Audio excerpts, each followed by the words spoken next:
Evelyn Shaw never believed in fairy tales, until the moment she saw a stranger's tear glisten in the harsh Montana sunlight. She'd sworn no man would ever set foot on her land again, not after what her father's debts and her fiancé's betrayal had cost her. But when Caleb Mercer stepped off that train with grief carved into his face and a letter she never asked for clutched in his calloused hands, everything she thought she knew about trust, love, and survival began to crumble. This is their story. Stay until the end and comment what city you're watching from so I can see how far this tale has traveled. The Montana Territory, 1882, was not a place for the weak-hearted or the foolish. It was a land that demanded blood, sweat, and an iron will just to see another sunrise. The winters could freeze a man solid in his sleep. The summers could bake the hope right out of the soil. And the people? Well, they were harder than the ground they walked on, because anything softer didn't last long enough to matter. Evelyn Rebecca Shaw knew this better than most. She stood on the weathered porch of the ranch house her father had built with his own hands, her arms crossed tight against her chest, her jaw set in that stubborn line that had become her trademark in Miller's Bend. At 26 years old, she'd already buried both parents, watched her fiancé run off with the banker's daughter and half her cattle, and spent 3 years clawing her way back from bankruptcy with nothing but spite and determination keeping her upright. The ranch, what was left of it, sprawled across 200 acres of stubborn land that fought her every single day. 40 head of cattle where there used to be 200. Fences that needed mending faster than she could fix them. A barn with a roof that leaked every time the sky even thought about rain.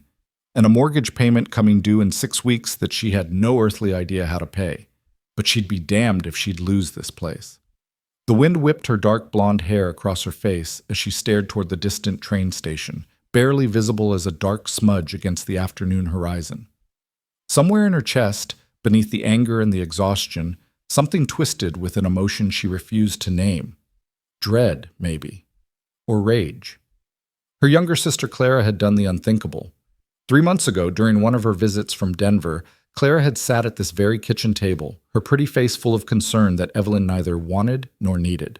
"You can't do this alone anymore, Evie," Clara had said, reaching across the scarred wood to touch her sister's work-roughened hand. "You're going to kill yourself trying." "I'm fine," Evelyn had replied, pulling her hand back. "I don't need help. I don't need anything." "Everyone needs something," Clara had insisted, her voice soft but persistent. "You can't carry this ranch on your shoulders forever. What you need is—" "Don't!"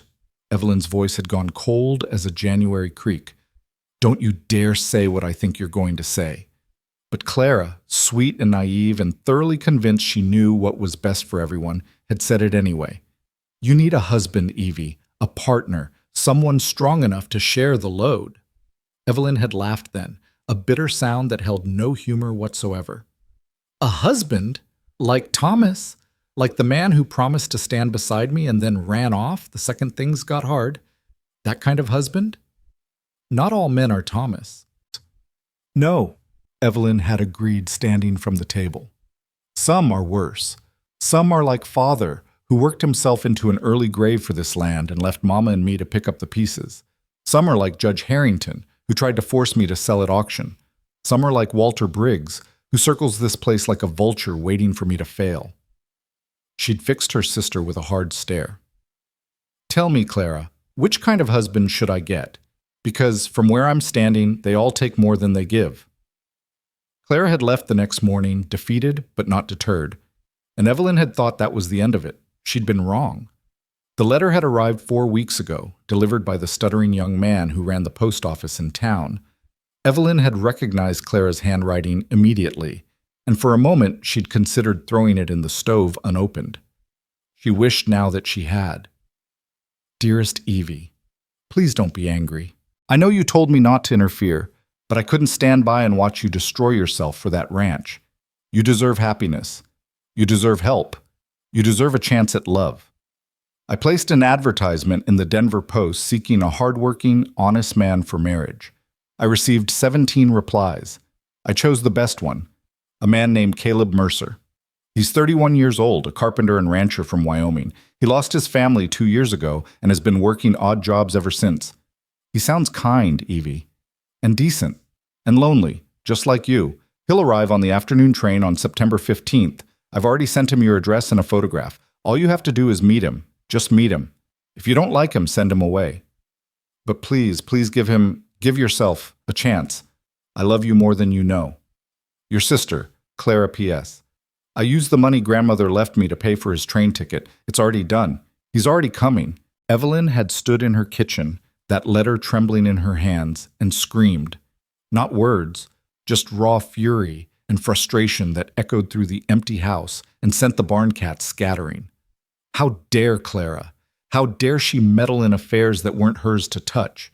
How dare she sell the fantasy that some stranger could ride in like a hero from a dime novel and somehow make everything better? Evelyn Shaw didn't need saving. She didn't need a man. And she sure as hell didn't need some desperate drifter looking for an easy meal and a free place to sleep. She'd written back immediately. A single line. Send him away. I want nothing to do with this. But Clara's response had been equally brief. Too late. He's already on his way. His ticket is paid. He has nowhere else to go. And now, here Evelyn stood on September 15th, watching the distant station where the afternoon train would arrive in less than an hour, bringing with it a man she'd never asked for and didn't want. She should go back inside, should pretend she wasn't home when he came knocking, should let him figure out on his own that this was a mistake. But something, maybe stubbornness, maybe morbid curiosity, maybe just the bone-deep weariness of fighting alone for so long, made her stay on that porch, watching and waiting.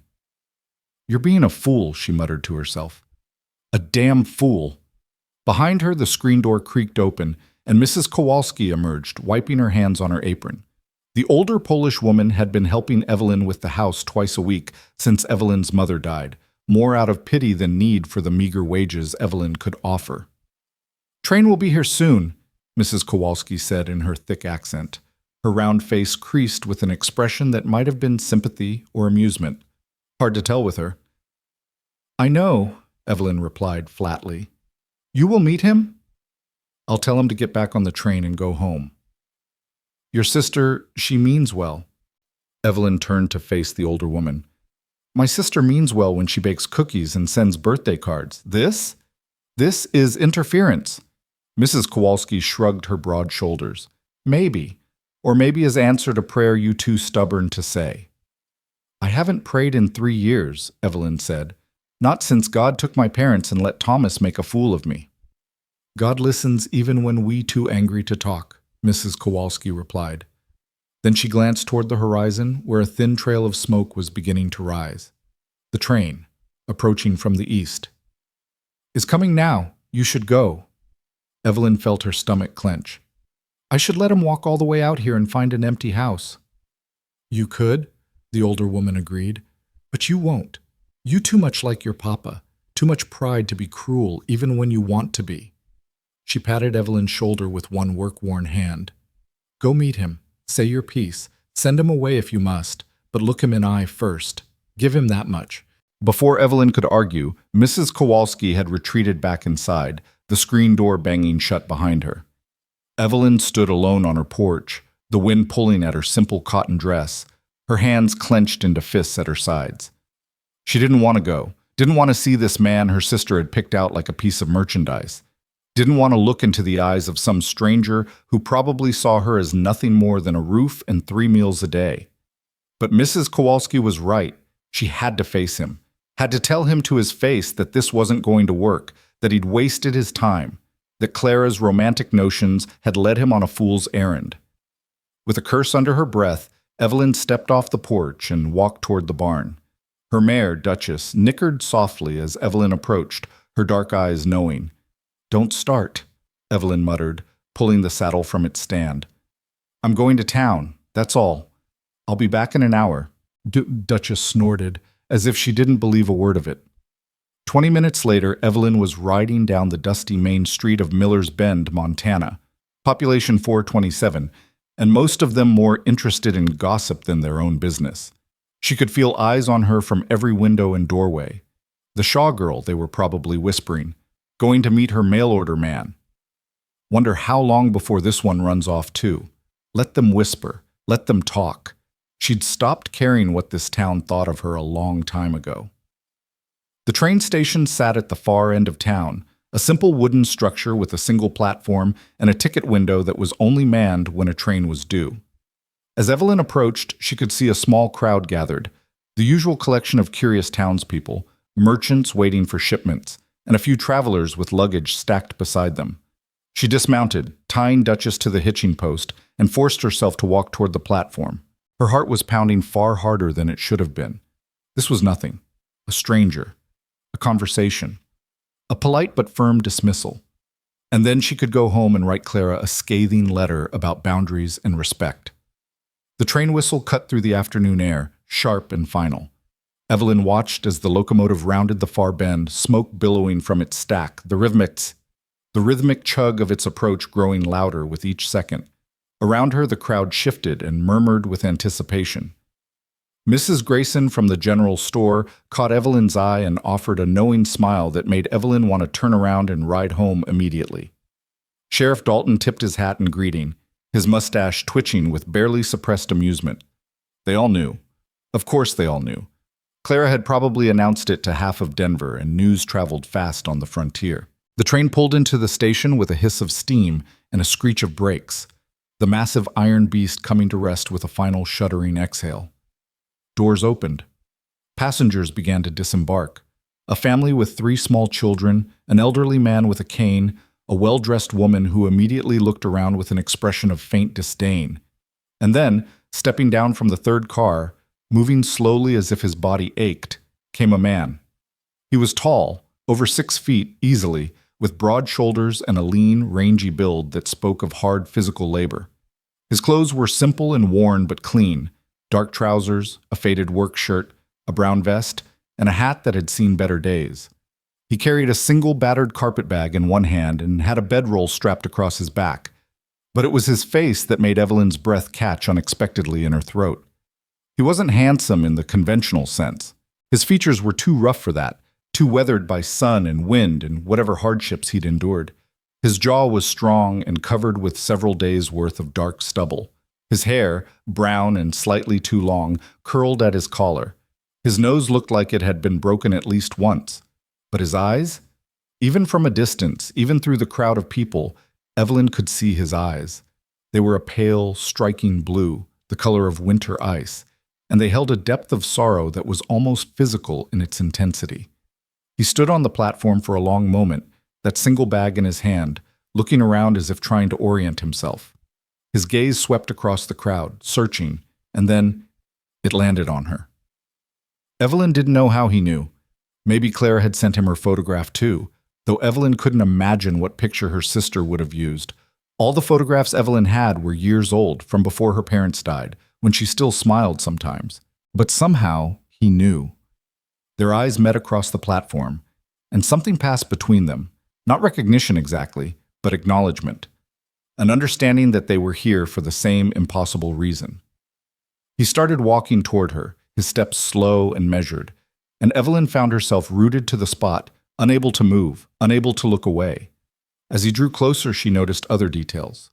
The way his shoulders were set, rigid with tension, or perhaps exhaustion. The careful way he moved, as if his body carried more weight than just the bag in his hand.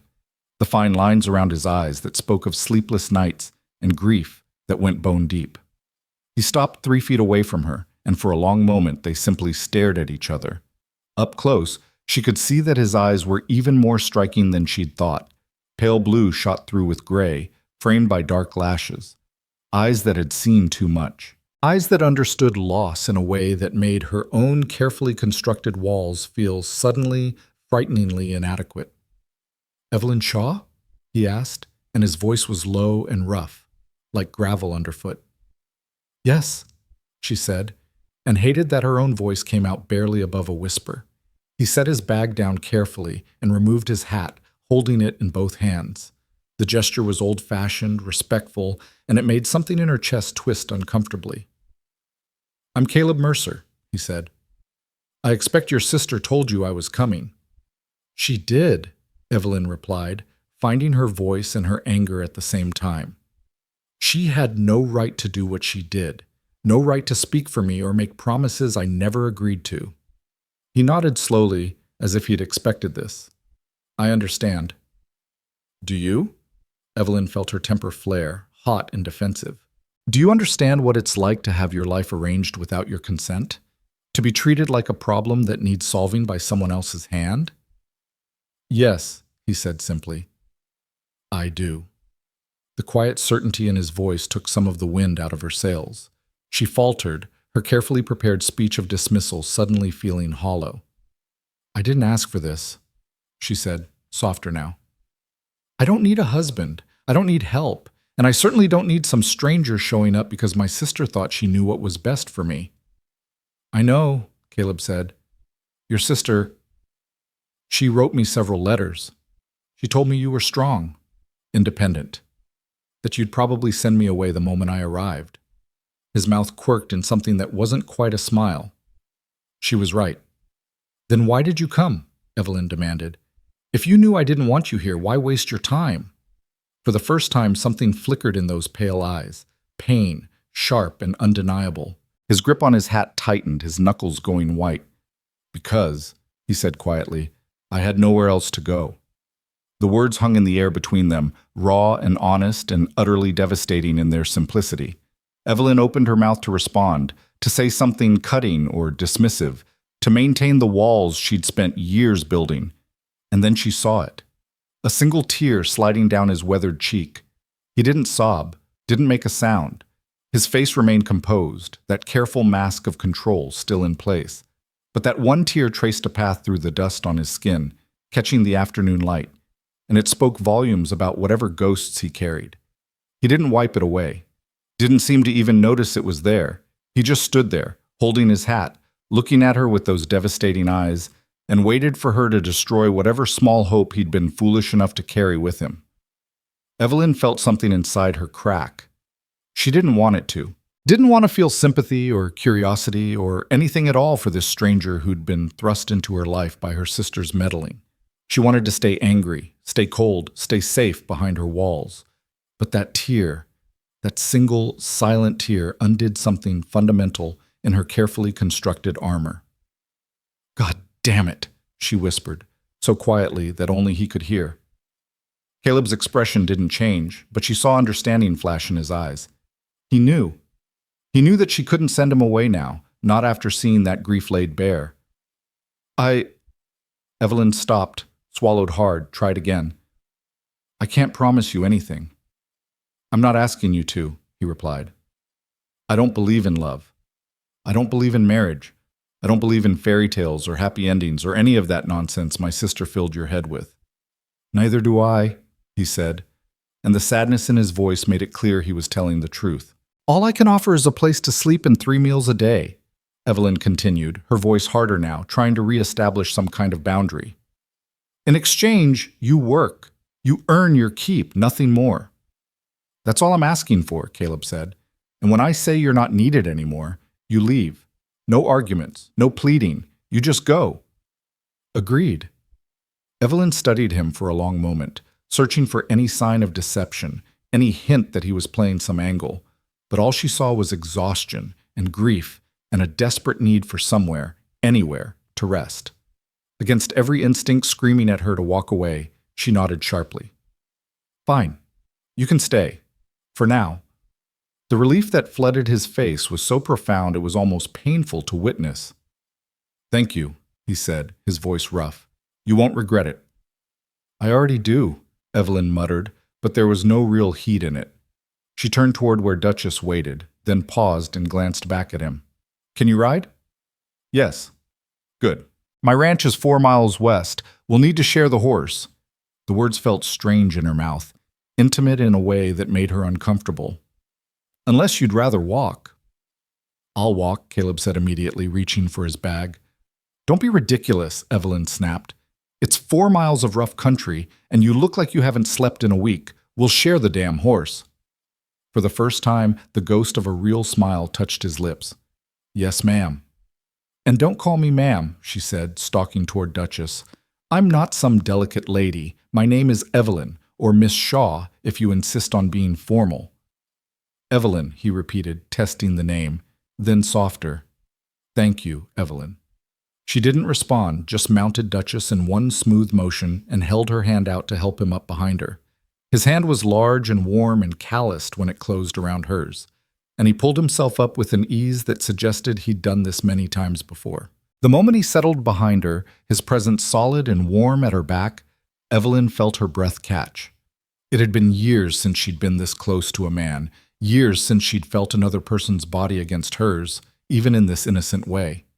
"Hold on," she said curtly, clicking her tongue to urge Duchess forward. Caleb's arms came around her waist, careful and respectful, and Evelyn tried very hard not to think about how natural it felt, how easy it would be to lean back into that solid warmth and let someone else carry the weight for just a moment. They rode through town in silence, and Evelyn could feel every eye on them, could practically hear the wheels turning in every gossiping mind. By supper, everyone in Miller's Bend would know that Evelyn Shaw had taken in her mail-order husband. By morning, the speculation would be rampant. Let them talk. It didn't matter what they thought.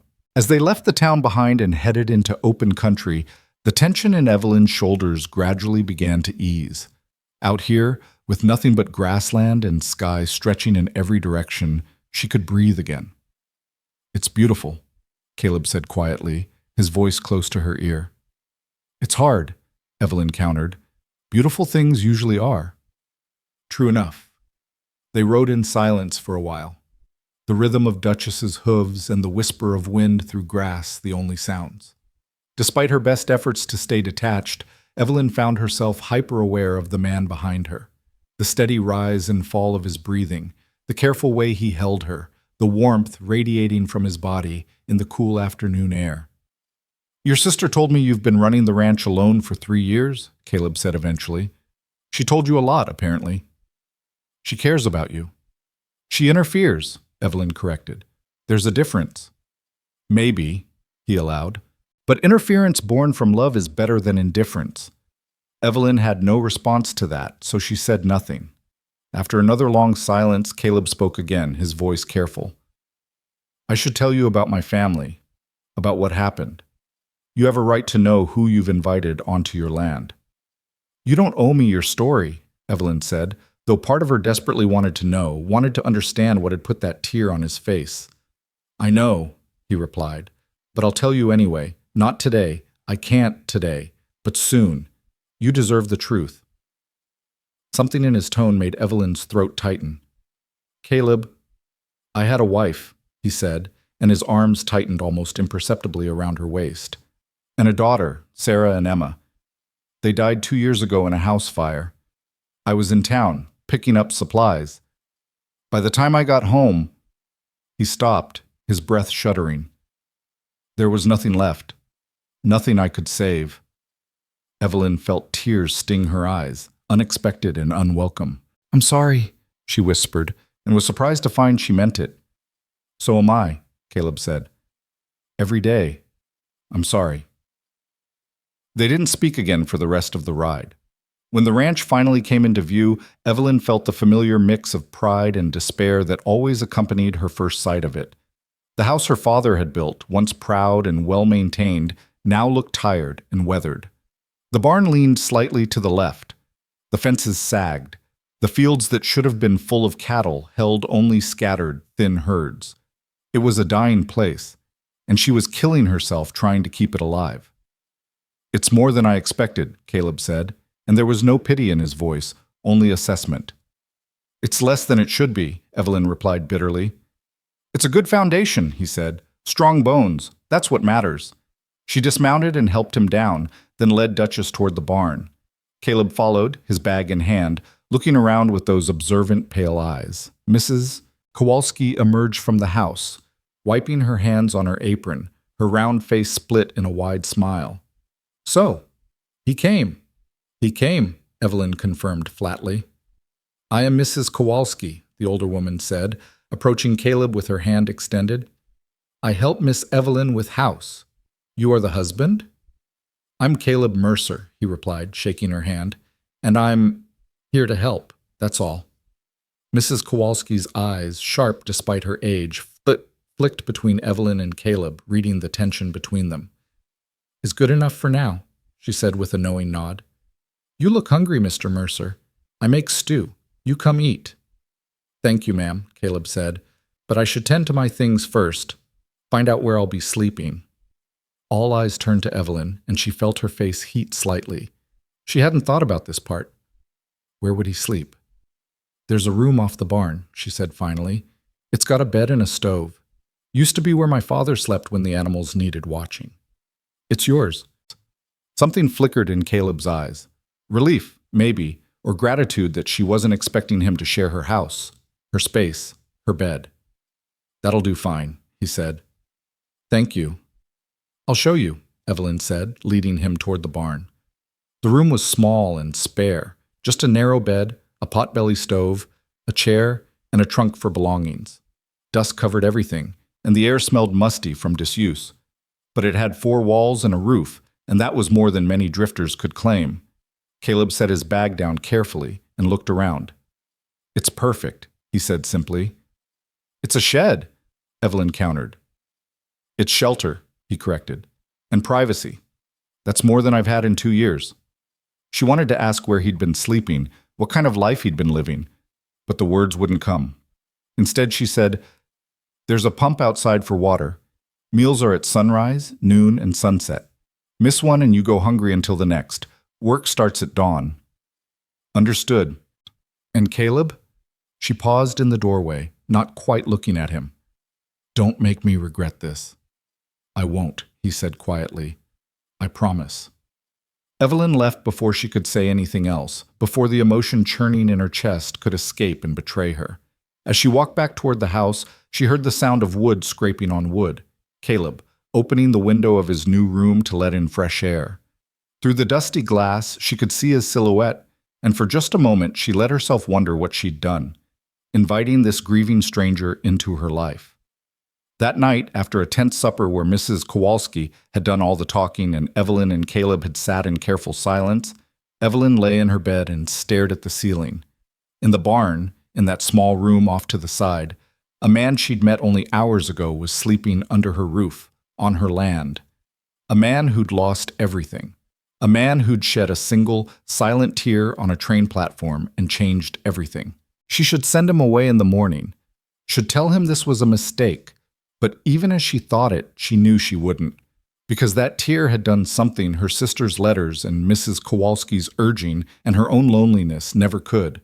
It had reminded her that she wasn't the only person in the world carrying grief too heavy to speak aloud. And maybe, just maybe, 2 broken people trying to survive was better than 1. Outside, the wind whispered across the empty fields, and in the darkness, Evelyn Shaw closed her eyes and tried not to think about pale blue eyes and calloused hands and the quiet promise of a man who'd lost everything but still believed in earning his keep. Tomorrow, she told herself. Tomorrow she'd establish boundaries and make sure he understood this changed nothing. Tomorrow she'd go back to being strong and alone and untouchable. But tonight, just for tonight, she let herself imagine what it might be like to have someone stay. Dawn broke cold and gray over the Montana prairie, the kind of morning that promised frost before noon and hardship before nightfall. Evelyn woke to the sound of something she hadn't heard in 3 years, the rhythmic strike of a hammer against wood, steady and sure, echoing across the empty yard.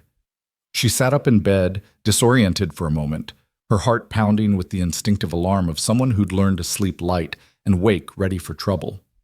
Then memory flooded back. The train station, the tear, the man in the barn, Caleb Mercer. She'd half convinced herself during the restless hours of night that he'd be gone by morning, that he'd taken one look at her dying ranch in daylight and decided whatever desperation had brought him here wasn't worth the effort. Men left. That's what they did. Thomas had taught her that lesson well enough. But that hammer said otherwise. Evelyn dressed quickly in her work clothes, canvas trousers that scandalized the church ladies, a worn flannel shirt that had belonged to her father, and boots that had been resoled twice. She braided her hair with practiced efficiency, splashed cold water on her face from the basin, and headed downstairs. The house was quiet. Mrs. Kowalski wouldn't arrive for another 2 hours, which meant Evelyn would have to face whatever was happening outside alone, without the buffer of the older woman's cheerful interference. She stepped onto the porch and stopped. The east pasture fence, the one that had been sagging dangerously for 6 months, the one she'd tried and failed to fix 3 separate times, was already half mended. New posts stood straight and true where rotted ones had been pulled out. Fresh wires stretched tight between them, gleaming in the early light. And there, working in the pre-dawn shadows with the focused intensity of a man trying to outrun his own thoughts, was Caleb. He'd shed his vest and rolled up his shirt sleeves despite the cold, and Evelyn could see the play of muscle in his forearms as he drove another post into the hard ground. Sweat dampened his shirt despite the chill, and his breath came out in white puffs in the morning air. He worked like a man possessed, like a man who'd forgotten how to be still, and something about the desperate energy in his movements made Evelyn's chest ache. She should go inside, should let him work off whatever demons had driven him out here before sunrise, should maintain distance and boundaries and all the careful rules she'd set for herself. Instead, she found herself walking toward him. He didn't notice her approach until she was almost beside him, and when he finally looked up, she saw the exhaustion in his face. He'd been at this for hours, she realized. Maybe hadn't slept at all. "You're going to hurt yourself," she said, her voice sharper than she'd intended. Caleb wiped sweat from his forehead with the back of his hand. "Good morning to you, too. I'm serious. That ground is hard as iron this time of year. You'll break the posts before you get them deep enough, and then I'll have wasted wood and time." "The posts are fine," he replied, gesturing to the already completed section. "See for yourself." She did, running her hand along the fresh sunk posts, testing their stability with the critical eye of someone who'd learned fence mending the hard way. They were solid. Better than solid. They were perfect. Set at exactly the right depth and angle, the wire strung with professional precision. "How long have you been at this?" she asked. "Since about 4. "It's barely past 6 now." He shrugged, reaching for another post. "Couldn't sleep. Figured I might as well be useful." "Caleb." She waited until he looked at her. "You've been here less than 12 hours. You don't have to prove anything." Something dark flickered across his face. "Yes," he said quietly, "I do." Before she could respond, he turned back to his work, driving the post into the ground with controlled violence that spoke of rage, carefully channeled into productivity. Evelyn watched him for another moment, seeing too much of herself in the desperate need to work until the body was too exhausted to think, to feel, to remember. Then she made a decision that surprised her. "Wait here," she said. She returned to the house and emerged 10 minutes later with 2 tin cups of coffee and a plate of leftover cornbread. Caleb had paused in his work, sitting on one of the completed fence posts, his head bowed and his shoulders heaving with exertion. "Break time," Evelyn announced, holding out one of the cups. He looked up, surprise evident in those pale eyes. "You don't have to.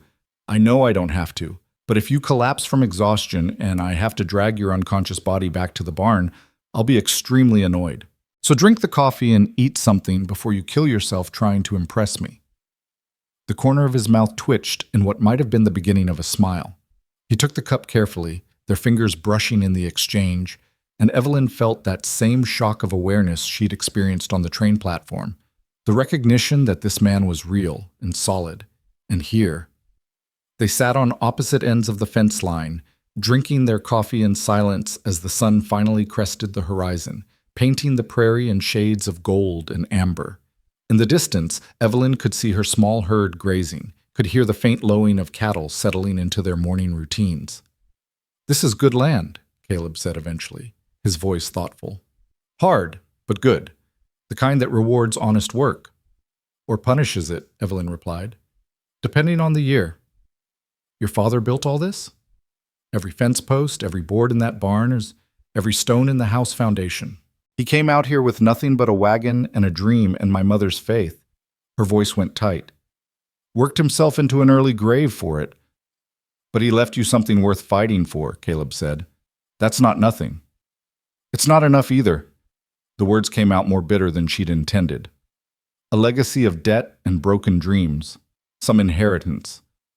Caleb was quiet for a long moment, staring out at the rising sun. "My father left me a watch," he said finally. "Brass badly tarnished, kept terrible time, but it was his, so I carried it every day." He paused, his jaw working. "It was in my pocket the day my house burned. Only thing that survived." "Where is it now?" Evelyn asked, then immediately regretted the question. Too personal, too intimate. Sold it in Cheyenne, Caleb replied flatly. Needed the train fare. Figured my father would understand. He was always a practical man. He drained the last of his coffee. But I think about it sometimes. Wonder if the person who bought it knows they're carrying a ghost. Evelyn had no response to that, no comfort to offer that wouldn't sound hollow. So she just sat with him in the growing light, two people carrying ghosts, drinking coffee on a dying ranch in the middle of nowhere. The cornbread's getting cold, she said finally, nodding toward the untouched plate between them.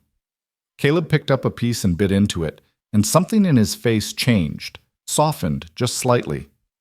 This is good. Mrs. Kowalski made it. She's a better cook than I am. You didn't make the coffee? I did. Then you're not as bad as you think. He finished the cornbread in 3 bites and reached for another piece. When's the last time you had a decent breakfast? I eat, Evelyn said defensively. That's not what I asked. She stood abruptly, gathering the cups. The cows need feeding. There's grain in the barn, about 2 scoops per animal. Can you handle that while I check the water troughs? Yes. He stood as well, rolling his shoulders. But Evelyn, what? Thank you. For the coffee, and for not sending me away. She wanted to tell him not to thank her yet, that she still might change her mind, that nothing about this arrangement was permanent. Instead, she just nodded and walked away, feeling his eyes on her back the whole way to the barn. The morning passed in the strange rhythm of 2 people learning to work around each other. Caleb finished the fence with quiet efficiency, while Evelyn mucked out stalls and repaired a broken stall door. They didn't speak much, but there was a certain comfort in the parallel labor, in the knowledge that someone else was shouldering part of the burden. When Mrs. Kowalski arrived mid-morning, she took one look at the mended fence and practically crowed with delight. You see? You see? I tell you, Miss Evelyn, good man, hard worker, is what you need. It's one fence, Evelyn muttered, but even she couldn't deny the satisfaction of seeing that section of pasture finally secure. Is beginning, Mrs. Kowalski said firmly. Tomorrow, more fence. Next week, barn roof. You see, good things come. By noon, when they gathered in the kitchen for the midday meal, Evelyn was surprised to find herself almost relaxed. Caleb ate with the methodical focus of a man who'd known real hunger, savoring every bite of Mrs. Kowalski's vegetable soup and fresh bread. He complimented the food, helped clear the table without being asked, and then excused himself to continue working. He is good man, Mrs. Kowalski said the moment he was out of earshot. Sad, yes, but good. You can tell that from one morning? Evelyn asked skeptically. I can tell from eyes and hands, and the way he say thank you like he mean it. The older woman fixed Evelyn with a knowing look. You can tell too. Is why you no send him away. Evelyn didn't argue, because what could she say? That she'd seen something in Caleb's grief that matched her own? That his quiet competence filled a need she'd been denying for years? That she was terrified of trusting anyone but equally terrified of continuing alone? Instead, she grabbed her hat and went back to work. The afternoon brought its own challenges. One of the young steers had gotten itself tangled in some old wire and was thrashing dangerously by the time Evelyn found it. She was trying to calm the animal enough to free it when Caleb appeared beside her. Hold its head, he said calmly. I'll cut the wire. They worked in tandem, Evelyn murmuring soothing nonsense to the frightened animal, while Caleb carefully snipped away the tangled wire. The steer had several cuts on its legs, nothing life-threatening but enough to need attention. We'll need to clean those wounds, Caleb said, examining the injuries. You got any carbolic solution? In the barn. How do you know about I raise cattle in Wyoming, he said simply. Before everything. Had a small herd, about 60 head, lost them along with the house. They guided the steer back toward the barn, moving slowly to avoid stressing the already agitated animal. Once they had it secured in a stall, Caleb cleaned and dressed the wounds with practiced efficiency while Evelyn watched, impressed despite herself. You're good at this, she observed. Had good teachers. He finished wrapping the last bandage and stepped back to examine his work. My wife, Sarah, she was better with animals than I was. Gentle hands, patient. She could calm a spooked horse with just her voice. It was the first time he'd voluntarily mentioned his wife since their conversation on the ride from town. Evelyn felt something tighten in her chest, uncertain how to respond to this offering of memory. "She sounds remarkable," she said finally. She was. Caleb's hand stilled on the bandage. "Emma, too, our daughter. She was 4 when—" He stopped, his jaw clenching. "She wanted to be a rancher like her papa. Used to follow me everywhere, asking 100 questions about everything. Why do cows moo? Where do chickens come from? Can horses really sleep standing up?"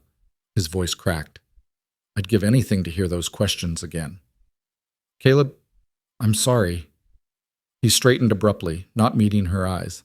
"I shouldn't burden you with this." "It's not a burden," Evelyn said, surprising herself with the truth of it. "It's your life, your history. You don't have to apologize for remembering the people you loved." He looked at her then, really looked at her, and she saw the raw gratitude in his expression. Most people don't want to hear it. They get uncomfortable, change the subject, act like talking about the dead will somehow make death contagious. "I lost both my parents within 6 months of each other," Evelyn replied. "My mother to pneumonia, my father to a heart that just gave up after she was gone. I know what it's like to carry grief that other people don't want to acknowledge." She paused, her throat tight. "And I know what it's like to keep working because stopping means feeling, and feeling means drowning." Something passed between them in that moment. Recognition, understanding, a shared knowing that ran deeper than words. They were both survivors of losses that had fundamentally changed them, both people who'd learned to channel grief into labor until the lines between the two blurred beyond recognition. "The work helps," Caleb said quietly. "Until it doesn't." "And then?" "Then you work harder." Evelyn felt a bitter smile tug at her lips. "Sounds familiar."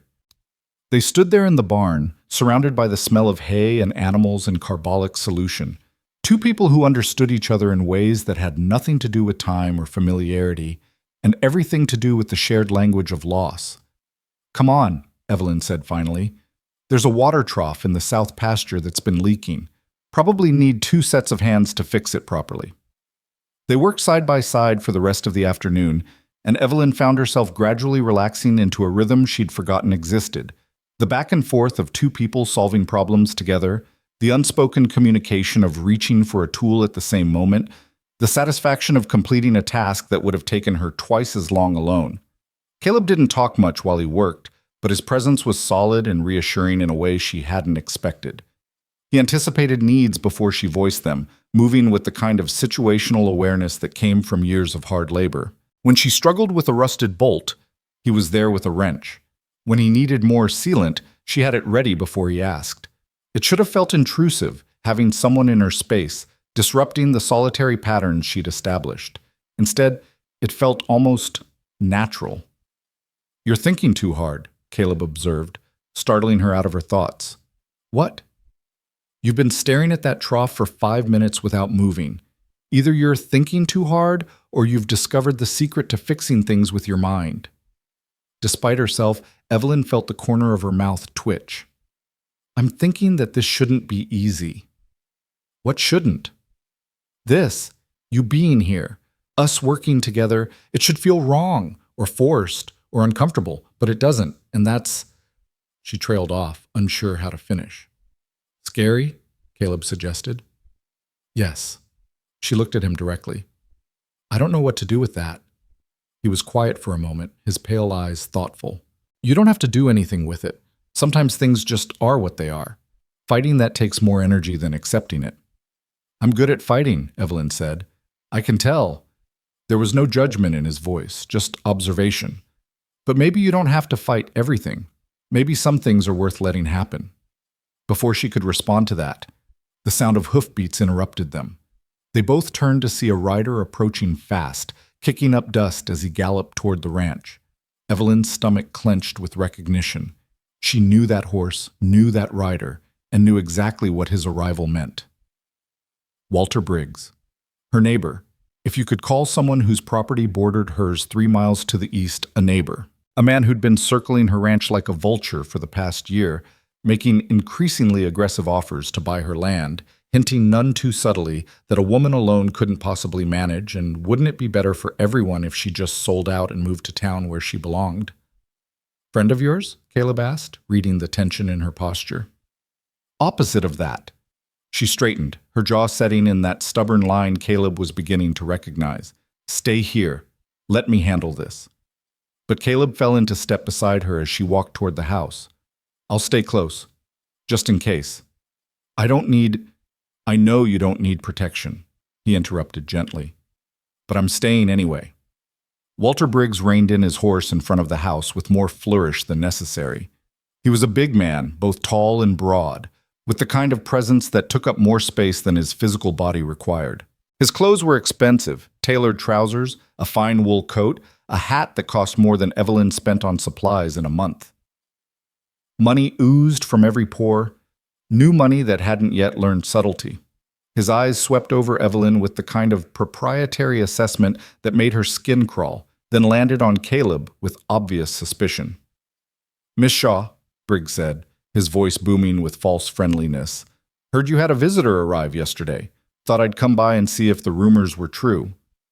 Mr. Briggs, Evelyn replied coolly, I wasn't aware my personal affairs were of such interest to you. Everything that happens on neighboring properties is of interest, he said, swinging down from his horse. It's called being a good neighbor, looking out for each other. His gaze fixed on Caleb. And who might you be? Caleb Mercer, Caleb said, not offering his hand. I'm helping Miss Shaw with the ranch. Helping. Briggs drew the word out, his smile turning mean. That's what they're calling it these days? Evelyn felt her temper flare. Mr. Briggs, if you have business here, state it. Otherwise, you're trespassing. Trespassing? He laughed, a harsh sound. Your father and I were friends, Evelyn. I'm just checking in, making sure you're managing all right out here all alone. Or, his gaze slid back to Caleb, not so alone anymore. I'm managing fine, Evelyn said tightly. As you can see, now if you'll excuse us, we have work to do. That's actually what I wanted to talk to you about. Briggs pulled a folded paper from his coat pocket. I've had my property surveyed recently, and it seems there might be some dispute about where exactly the boundary line runs between your land and mine, specifically that water access point by the creek. Evelyn's blood ran cold. The creek access was crucial. Without it, her cattle would have to be driven an extra 2 miles to water every day, effectively halving her grazing range. There's no dispute, she said. My father established that boundary 20 years ago. With a handshake agreement, sure, Briggs said smoothly, but without official documentation. Now, I'm not saying you've been intentionally encroaching on my property. Mistakes happen. But this survey here, he waved the paper, shows pretty clearly that the creek is entirely on my side of the line. That's a lie. It's a legal survey, signed by a territorial surveyor. But I'm a reasonable man, Evelyn. I'm willing to let you continue using the water access for a fee. Say, 5% of your annual cattle sales? Very reasonable, considering. Get off my land, Evelyn said, her voice shaking with rage. Now, don't be hasty. She said get off her land. Caleb's voice cut through the air, low and deadly calm. Briggs turned to him, his expression hardening. I don't believe anyone was talking to you, Drifter. And I don't believe anyone wants you here, Caleb replied, taking a step forward. He wasn't as big as Briggs, but there was something in his stance, in the controlled violence of his stillness, that made the other man instinctively take a step back. Miss Shaw asked you to leave, politely. I suggest you do it before I ask less politely. You threatening me? Just stating facts. Caleb's pale eyes were ice. This is private property. You weren't invited. You're not welcome. Leave. For a long moment, Briggs seemed to consider his options. Then his expression shifted into something uglier. You'll regret this, both of you. That survey is legitimate, and I'll enforce my property rights with the law if I have to. And you, he pointed at Evelyn, you're going to lose everything trying to hold on to this worthless dirt. Better to sell now while you still can. I'd rather die than sell to you, Evelyn said. That can be arranged, Briggs muttered, swinging back onto his horse. You've got 1 week to decide about the water access fees. After that, I'll be posting guards at the creek. Any of your cattle that cross onto my property will be impounded. He wheeled his horse around and galloped off, leaving dust and fury in his wake. Evelyn stood frozen, her fists clenched so tight her nails bit into her palms. Everything she'd been holding together, all the carefully maintained control, threatened to shatter in the face of Briggs' naked aggression. "He can't do that," she said, her voice barely above a whisper. "That boundary has been there for 20 years. My father never would have—" "He's bluffing," Caleb said. "You don't know that. I know men like him, bullies who use legal threats because they can't win fair fights. He wants you scared enough to sell cheap." "Well, it's working." Evelyn turned away, her shoulders rigid. "Without that creek access, I can't sustain the herd through winter. And I don't have the money to hire a lawyer to fight a surveyor's report, even if it is fraudulent, which means we figure out another solution," Caleb interrupted. "There's always another solution." "Is there?" She spun to face him, and he could see tears of frustration glittering in her eyes. "Because from where I'm standing, I'm about to lose everything my parents died for, and there's not a damn thing I can do about it." "You're not alone anymore," Caleb said quietly. "That changes things. One man doesn't change anything. Maybe not. But one man can buy you time to figure out your next move." He held her gaze steadily. "Let me help, Evelyn. That's what I'm here for." She wanted to argue, wanted to push him away, wanted to maintain the fiction that she could handle everything by herself. But the weight of Briggs's threat, combined with the exhaustion of 3 years of fighting alone, suddenly felt crushing. "I don't know how," she whispered. "Then we'll figure it out together." He took a careful step closer. "First, we need to see your father's original property documents. There has to be something establishing the boundary. Letters, maps, something. Do you have his papers?" "In the house. My mother kept everything." "Good. We'll go through them tonight, and tomorrow I'll ride to town and talk to the land office, see what records they have." He paused. "We'll fight this, Evelyn, and we'll win." She wanted to believe him. God, she wanted to believe that someone could actually help, that she wasn't destined to lose everything despite her best efforts. But hope was dangerous, and trust had betrayed her before. "Why?" she asked. "Why do you care? You barely know me. This isn't your fight." "You took me in when you didn't have to," Caleb said simply. "You gave me a place to rest when I had nowhere else to go. That makes it my fight. That's not enough reason to go against someone like Briggs." Then how about this? I've watched enough good people get bullied by men with money and lawyers. I'm tired of it. I'm tired of running. And maybe," his voice roughened, "maybe I need something worth fighting for again." The raw honesty in his words hit her like a physical blow. She saw it then, the truth of what drove him, not just gratitude, but the desperate need to matter again, to have purpose beyond simple survival. "All right," she said finally. "We'll fight. Together." Something shifted in his expression, relief and determination mixing in equal measure. Together. They spent the rest of the afternoon in tense silence, both working with renewed focus, but minds clearly elsewhere. When Mrs. Kowalski came to prepare supper, she took one look at their faces and knew something had happened. "What is wrong?" she demanded. Evelyn explained about Briggs' visit, and Mrs. Kowalski's face darkened with anger. "That man is Snake," she spat. "Always he wants what is not his. Always pushing. Your papa, he would not let this happen." "My papa isn't here," Evelyn said tiredly. "No, but you are, and you have your papa's strength." She glanced at Caleb. "And now you have help." That night, after a subdued meal, Evelyn and Caleb spread her father's papers across the kitchen table. Years of correspondence, receipts, maps, and legal documents yellowed with age. They worked by lamplight, sorting through decades of accumulated records, searching for anything that might establish the boundary beyond dispute. "Here," Caleb said after an hour of searching. He held up a faded map. "This shows the original land grant, dated 1862. The creek is clearly marked as the eastern boundary of your property. But is that official enough to counter a surveyor's report? It's a territorial document signed by the land office. That's as official as it gets." He studied the map more carefully. "And look, there are marker stones mentioned here, placed every quarter-mile along the boundary. If those stones are still there, they'll prove Briggs's survey is wrong." Hope flickered cautiously in Evelyn's chest. "I've never seen any marker stones." They might be overgrown or buried, but if we can find them, we could prove he's lying. She looked at Caleb with something approaching wonder. You really think this could work? I think it's worth trying. He rolled up the map carefully. Tomorrow we'll ride the boundary line and look for those markers. If we find even one, we can request a new survey. That costs money.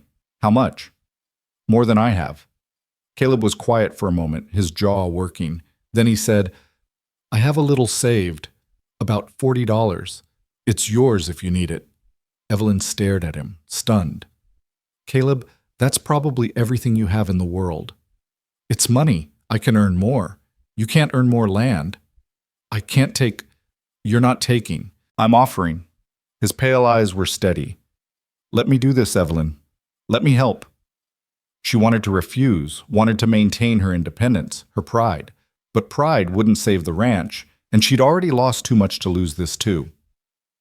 If we do this, she said slowly, if we fight Briggs together, you need to understand what you're risking. He's powerful, connected. He could make your life very difficult.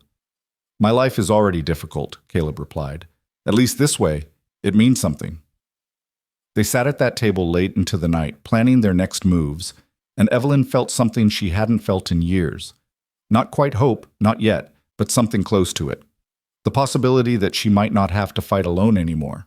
The chance that help could come without conditions or expectations. When she finally climbed the stairs to bed, exhausted but somehow lighter, she paused at her bedroom window. Below, she could see the light still burning in Caleb's room in the barn. He was probably still going through papers, still searching for ammunition in their fight against Briggs. A man who'd lost everything, working through the night to help her save what little she had left. Evelyn pressed her forehead against the cool glass and allowed herself a moment of honesty that she'd never have admitted in daylight. She was glad he'd come. Glad he'd stayed. Glad that somewhere between that tear at the train station and this moment, she'd made the decision to trust again, even if it terrified her. Tomorrow they'd search for marker stones. Tomorrow they'd begin the fight. But tonight, for the first time in 3 years, Evelyn Shaw went to sleep knowing she wasn't alone. The sky at dawn was the color of a fresh bruise, purple-black clouds rolling in from the west with the promise of violence. Evelyn stood on the porch, coffee cup warming her hands, and watched the storm building on the horizon with a rancher's practiced eye. They had maybe 4 hours before it hit, maybe less if the wind kept building the way it was. 4 hours to search miles of overgrown boundary line for stone markers that might not even exist anymore. We should postpone, Caleb said, coming up beside her with his own cup. He'd been up even earlier than she had, she'd noticed. The man seemed to run on determination and coffee, sleep an afterthought he couldn't quite afford. That storm looks mean. They all look mean until they pass over harmless, Evelyn replied, though she didn't believe it. This one had teeth. Besides, Briggs gave us a week. We've already lost a day. We can't afford to lose another. We also can't afford to get caught out in a storm that could kill us. She glanced at him, saw the concern in his pale eyes, and felt something warm unfurl in her chest despite the cold morning air. When was the last time someone had worried about her safety? When was the last time someone's first thought had been her well-being rather than what she could do for them?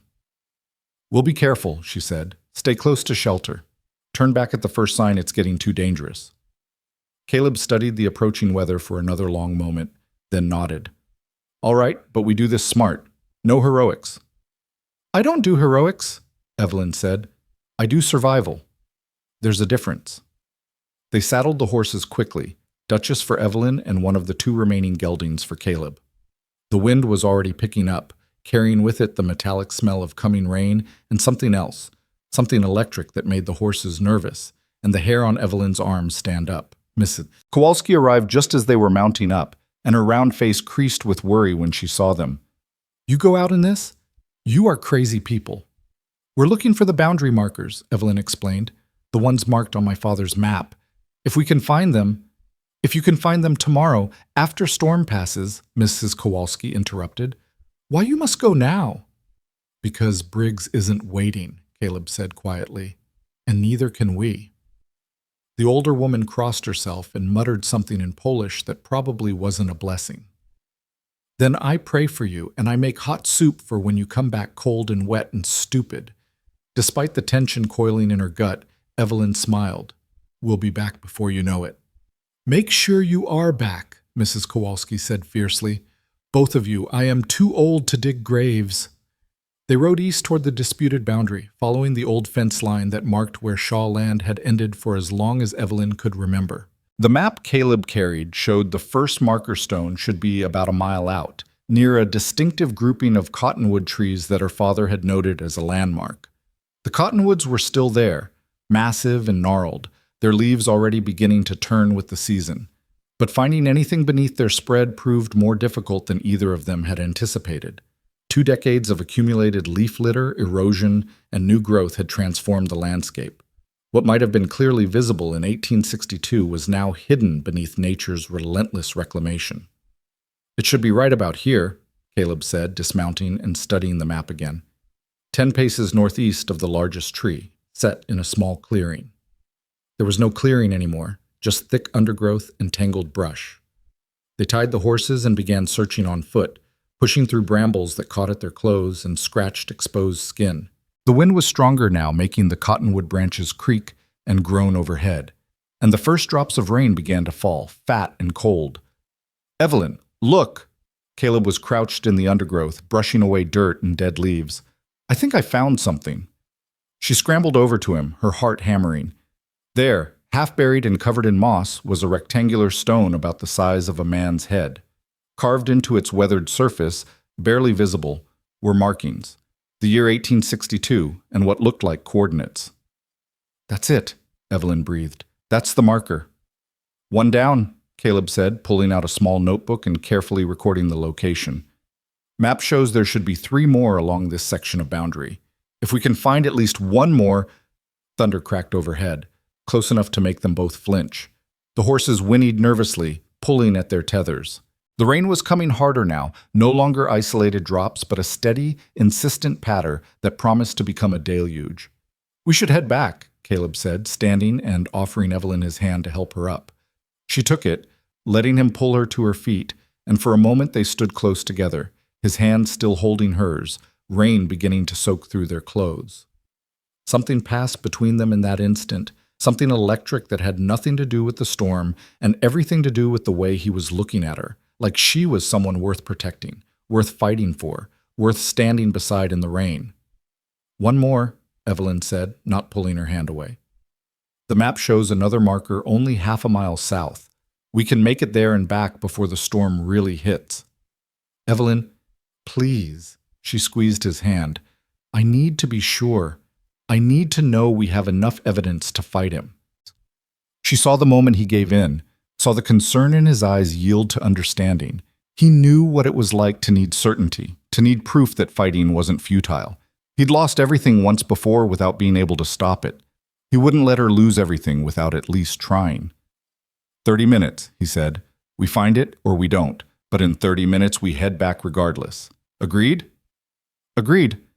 They mounted up and rode south, following the boundary line as best they could while the storm built around them. The rain was steady now, cold and driving, soaking through their coats and making visibility difficult. Lightning flashed in the distance, followed by thunder that seemed to shake the ground beneath the horses' hooves.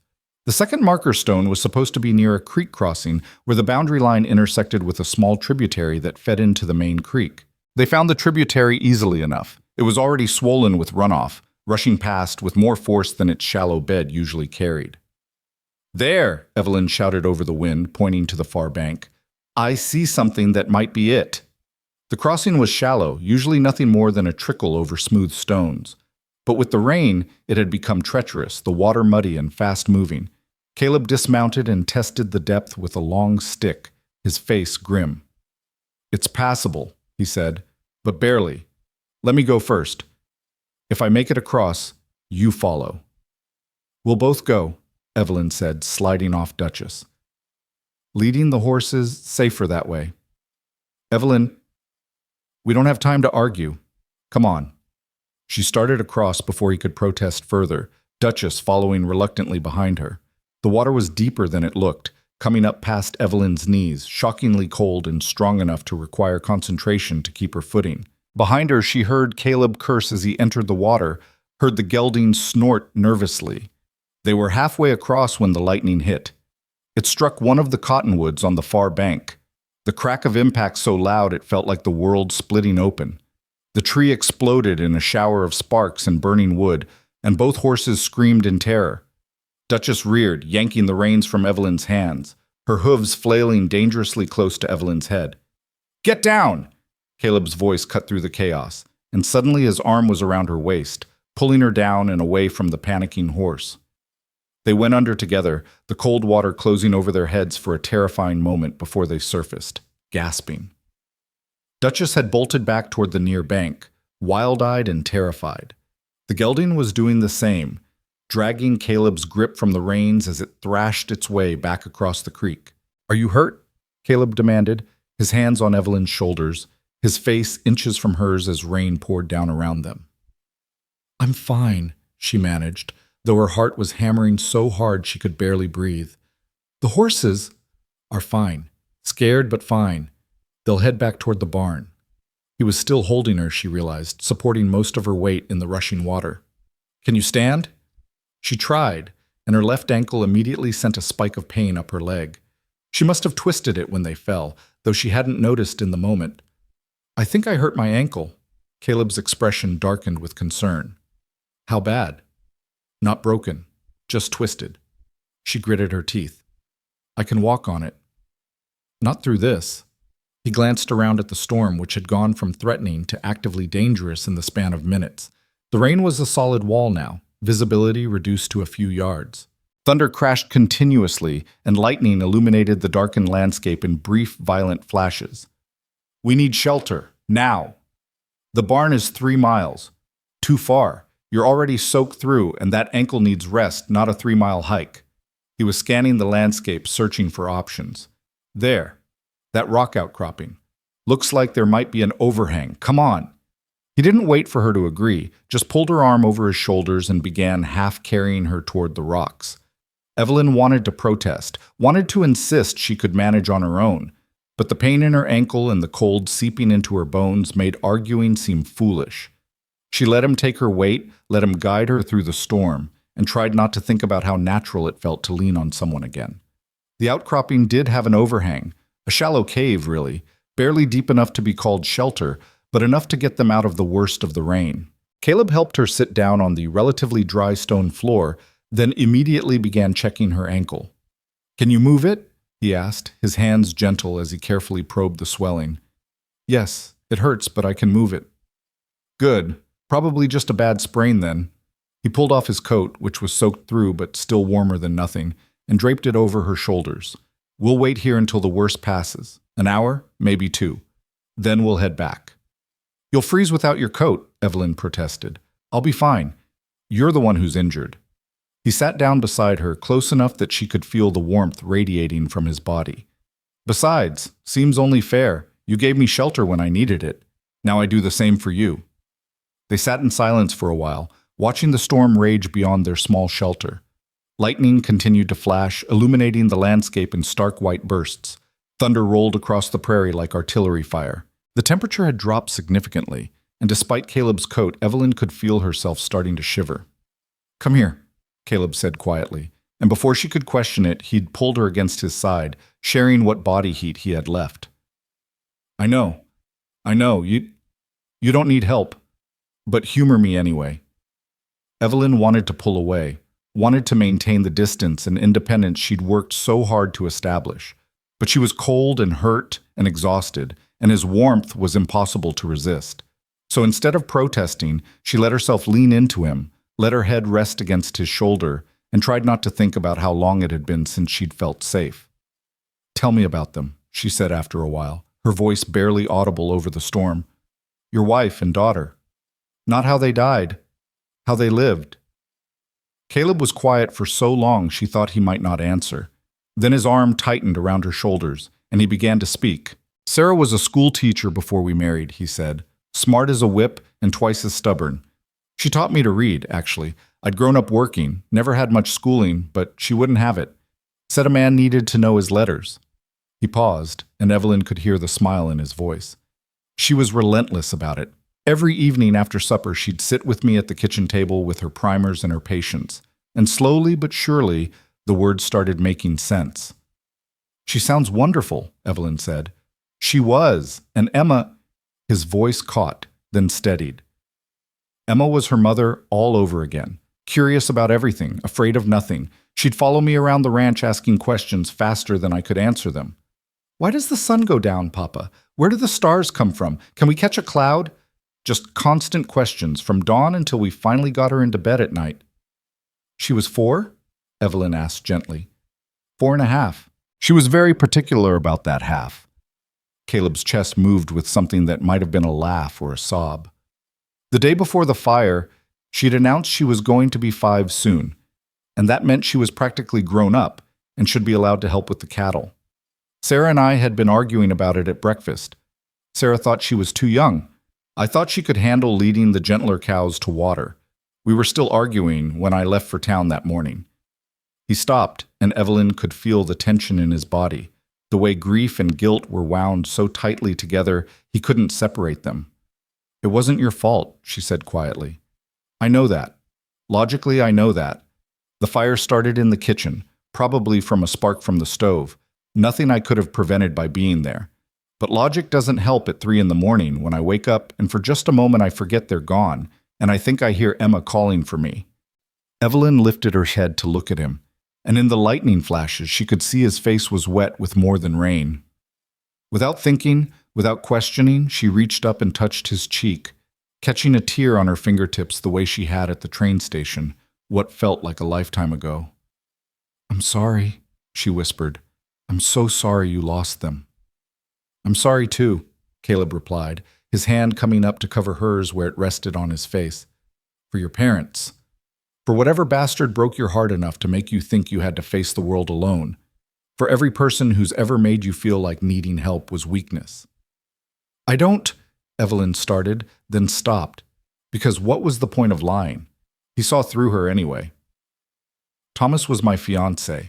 We were supposed to marry the spring after my father died, but when he realized what kind of debt Papa had left, when he understood the ranch was failing and I had nothing but work and worry to offer, he left. Ran off with the banker's daughter, who came with a dowry and prospects and all the things I couldn't provide. Then he was a fool, Caleb said fiercely. A coward and a fool. Maybe. But he wasn't wrong. Look at this place, Caleb. Look at what I'm trying to save. A dying ranch on played-out land with more debt than cattle. Maybe Thomas saw what I couldn't, that some things aren't worth fighting for. Everything's worth fighting for if you love it enough, Caleb countered. And you love this place. I can see it in the way you walk the fence lines, in the way you talk about your father's legacy, in the way you'd rather die than sell to Briggs. That kind of love, that's worth fighting for. Thomas didn't leave because the ranch was failing. He left because he didn't love you enough to stay when things got hard. The words hit Evelyn like a physical blow, not because they were harsh, but because they were true. She'd spent 3 years telling herself that Thomas had made the practical choice, the smart choice, that his leaving had been about economics and logic, but it had never been about that. It had been about love, or the lack of it, about commitment being easy when life was easy, and meaningless the moment it required sacrifice. I don't know how to let someone in, she admitted, her voice breaking. I don't know how to trust that you'll stay when staying gets hard. I can't promise I'll never leave, Caleb said honestly. Life doesn't work that way.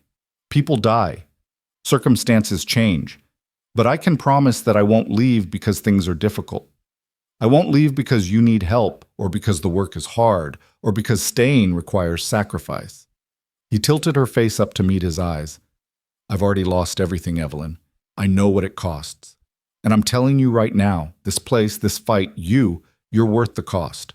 Something broke open inside Evelyn's chest, some dam she'd built to hold back hope and need, and the terrifying vulnerability of letting someone matter. Tears spilled down her cheeks, mixing with the rain still clinging to her skin, and she didn't try to stop them. I'm scared, she whispered. Me too, Caleb admitted. Every day I'm scared. Scared of losing again.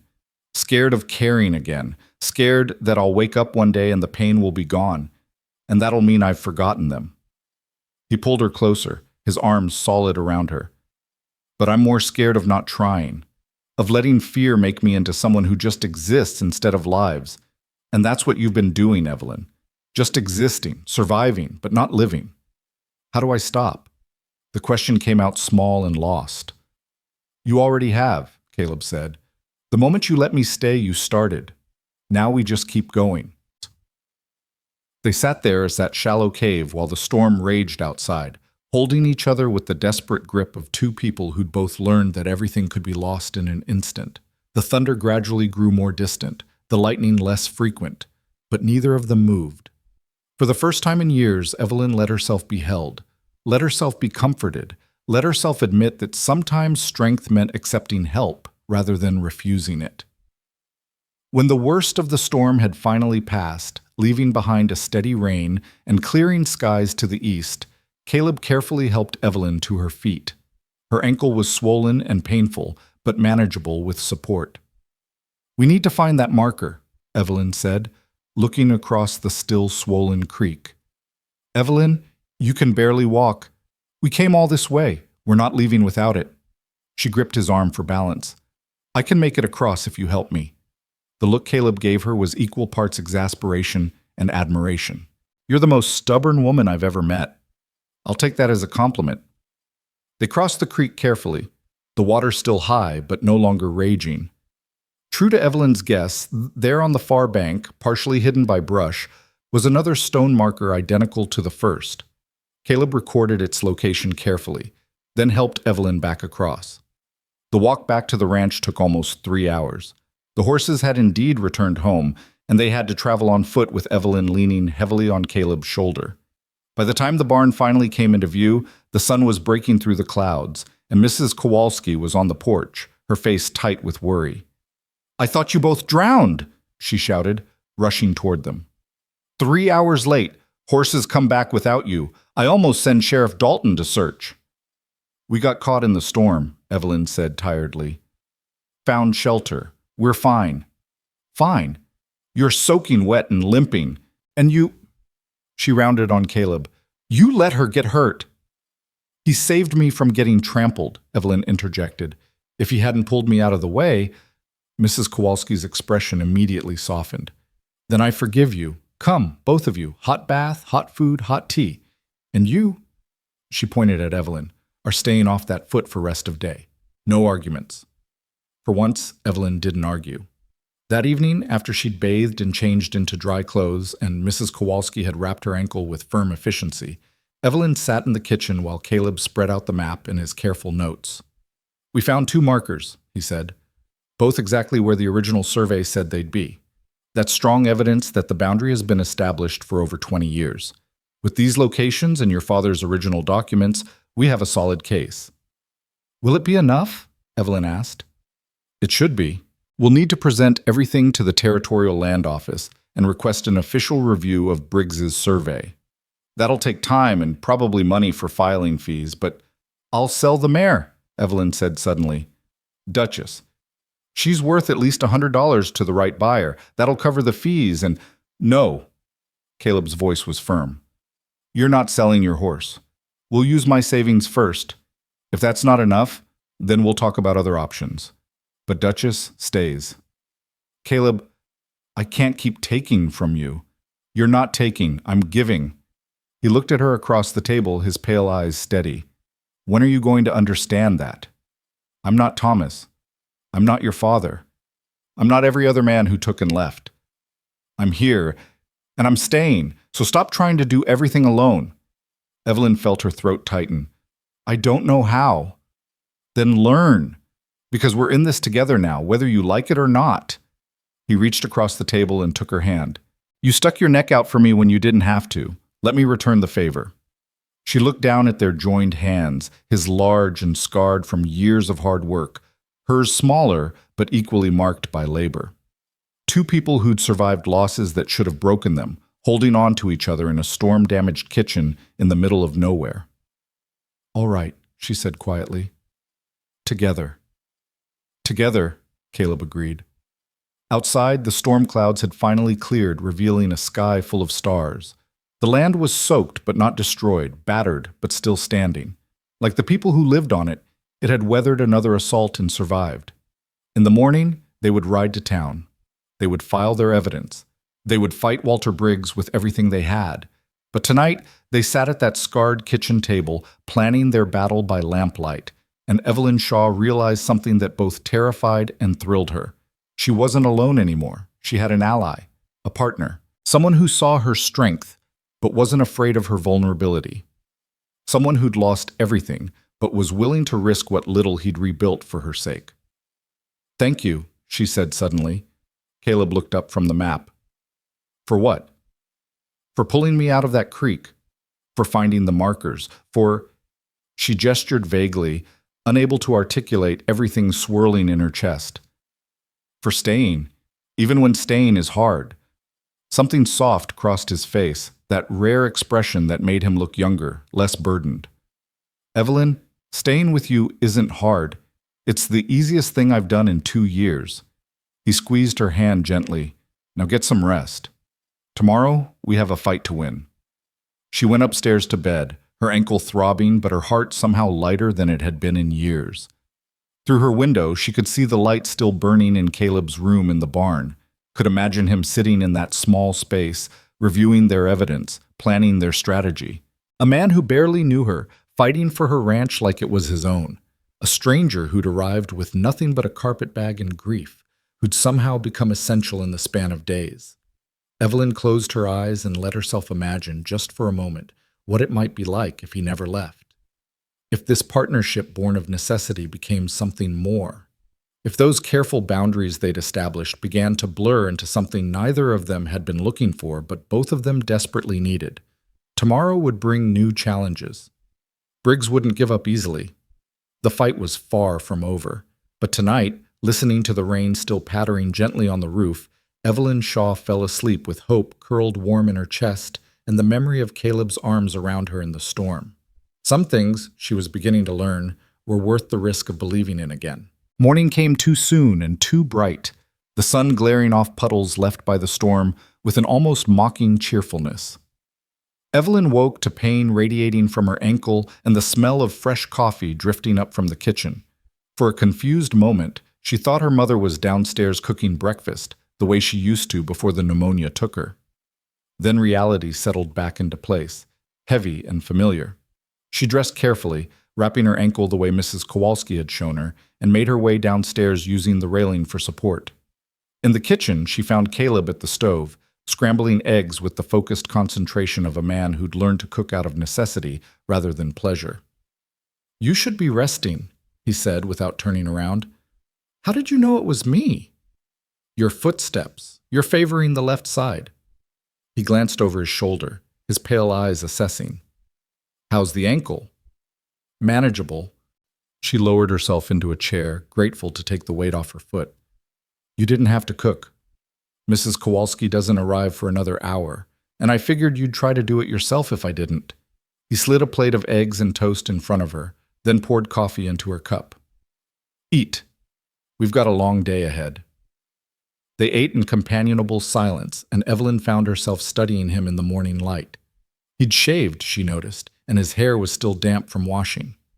Without the stubble obscuring his face, she could see the strong line of his jaw, the faint scar above his left eyebrow, the way exhaustion had carved hollows beneath his cheekbones. He looked like a man who'd been running for too long and had only recently allowed himself to stop. "What?" he asked, catching her stare. "Nothing. Just thinking." "About?" She hesitated, then decided honesty was easier than deflection. "About how strange it is having someone else in my kitchen. Someone making me breakfast. Someone who actually stayed." Caleb set down his fork, his expression serious. "I meant what I said last night. I'm not going anywhere. People say that, and then they leave. I know." He leaned back in his chair. "But I'm not people, Evelyn. I'm just a man who knows what it costs to lose everything, and I'll be damned if I let you lose this place without a fight." Before she could respond, the sound of approaching hoofbeats interrupted them. Multiple horses, moving fast. Evelyn's stomach clenched with instinctive dread, and she saw Caleb's posture shift immediately, his body going tense and alert. They moved to the window together, and what they saw made Evelyn's blood run cold.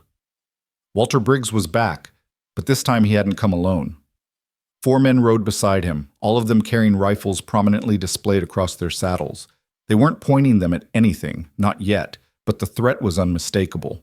"Stay inside, bit," Caleb said quietly, his hand moving to the rifle mounted above the door. "This is my ranch, which is exactly why you need to stay alive to keep it." His voice was calm but unyielding. "Let me handle this." "Caleb, please."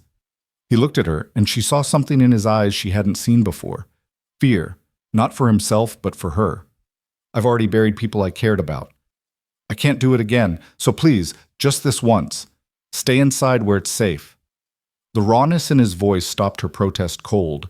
She nodded reluctantly, though every instinct screamed at her to stand beside him, to face this threat together. Caleb took the rifle and stepped onto the porch, closing the door firmly behind him. Evelyn moved to the window, her heart hammering, her injured ankle forgotten in the surge of adrenaline. Briggs reined in his horse 20 feet from the porch, his men fanning out in a loose semicircle. In the early morning light, they looked more like a gang of outlaws than legitimate ranch hands, and Evelyn realized with cold clarity that Briggs had brought them precisely for that reason, to intimidate, to threaten, to make clear that he was willing to use force if necessary. "Mr. Mercer," Briggs said, his voice carrying false pleasantness. "Good to see you again. Where's Miss Shaw?" "Inside," Caleb replied. "And that's where she's staying. Whatever you've got to say, you can say it to me." "That's not how this works. This is her property, her decision. And I'm her representative," Caleb interrupted smoothly. "So talk." Briggs' eyes narrowed, and some of the false friendliness dropped away. "Fine. I'll make this simple. My men have been working since dawn, installing fencing along the disputed boundary. As of this morning, that creek is officially closed to Shaw cattle. Any animals found on my side of the line will be impounded and held until Miss Shaw pays grazing fees, at $5 per head per day." "You can't do that," Caleb said, his voice dangerously quiet. "That boundary hasn't been legally established. My survey says otherwise. And until Miss Shaw can prove different, which she can't, my claim stands." Briggs leaned forward in his saddle. "Now, I'm a reasonable man. I'm willing to settle this peacefully. Miss Shaw sells me the ranch at a fair price, and we all walk away happy. She gets enough money to start over somewhere more suitable for a woman alone, and I get the land I need to expand my operation. Everyone wins." "Except Evelyn loses her home," Caleb said. "Her father's legacy. Everything she's fought for." "Sometimes knowing when to fold is the smartest play," Briggs countered. "This ranch is dying, Mr. Mercer. Anyone with eyes can see it. She's got maybe 40 head of cattle, fences that are falling apart, and debts she can't pay. I'm offering her a way out before winter kills what's left." "She's not interested." "Then she's a fool." Briggs straightened in his saddle. "And you're a bigger fool for encouraging her. You really think you can save this place? You, a drifter who showed up less than a week ago with nothing but a carpetbag and desperate hope?" He laughed, cruel and cutting. "You can't even save yourself, much less a dying ranch and a stubborn woman too proud to know when she's beaten." Caleb's grip on the rifle tightened, his knuckles going white, but his voice remained steady. "The lady said no. That means the answer is no. Now get off her land before I make you." "You threatening me?" Briggs's hand moved toward the pistol at his hip. "Just stating facts." Caleb raised the rifle slightly, not quite pointing it, but making the threat clear. "You're trespassing. You've been told to leave. Montana law says I've got every right to defend this property with force if necessary." For a long moment the two men stared at each other, the tension thick enough to cut. Briggs' men shifted nervously in their saddles, hands drifting toward weapons. Caleb stood perfectly still, the rifle held with practiced ease that suggested he knew exactly how to use it. "You're making a mistake," Briggs said finally. "Maybe," Caleb agreed, "but it's our mistake to make."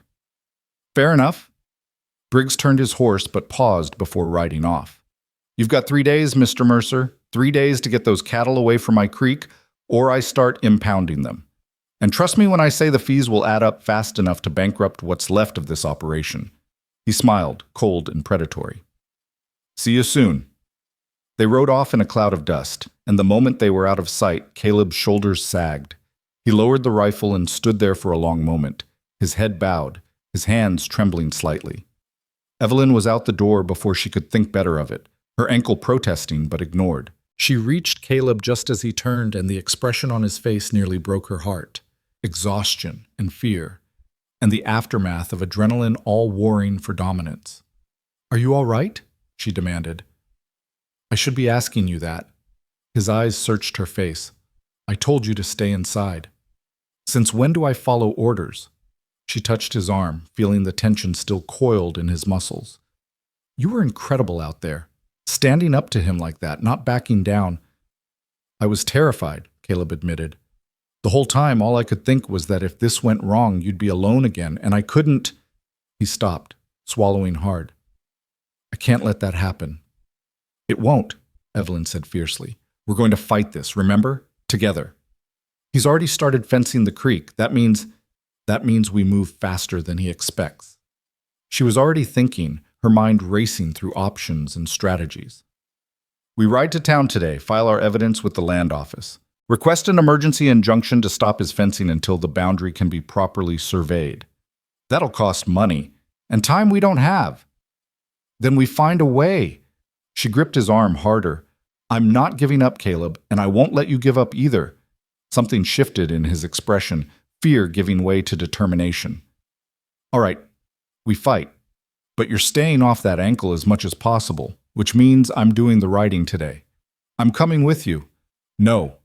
His voice was gentle but firm. "Your ankle needs rest, and someone needs to stay here in case Briggs tries anything else. Mrs. Kowalski can't defend the place alone." He was right, and Evelyn hated it. "Fine. But you take Duchess. She's faster than the geldings, and if Briggs' men try to stop you—" "They won't," Caleb said with more confidence than she suspected he felt. "I'll be fine. I'll file everything with the land office, talk to the territorial judge about an injunction, and be back before dark. And if you're not, then you come looking for me with that rifle and Mrs. Kowalski's righteous fury." The corner of his mouth quirked in what might have been a smile. "Between the two of you, I'm not sure which is more terrifying." Despite everything, Evelyn felt herself smile. Mrs. Kowalski. Definitely Mrs. Kowalski. An hour later, she stood on the porch and watched Caleb ride toward town, the leather satchel containing all their evidence strapped securely to Duchess's saddle. He'd cleaned up, put on his best shirt, and looked almost respectable despite the worn quality of his clothes. If the land office clerk had any sense, they'd see what Evelyn saw. A good man fighting for something that mattered, someone worth listening to. Mrs. Kowalski appeared beside her, wiping flour from her hands. "He will be all right," she said. "A strong man, smart man." "I know," Evelyn replied. "That's what scares me."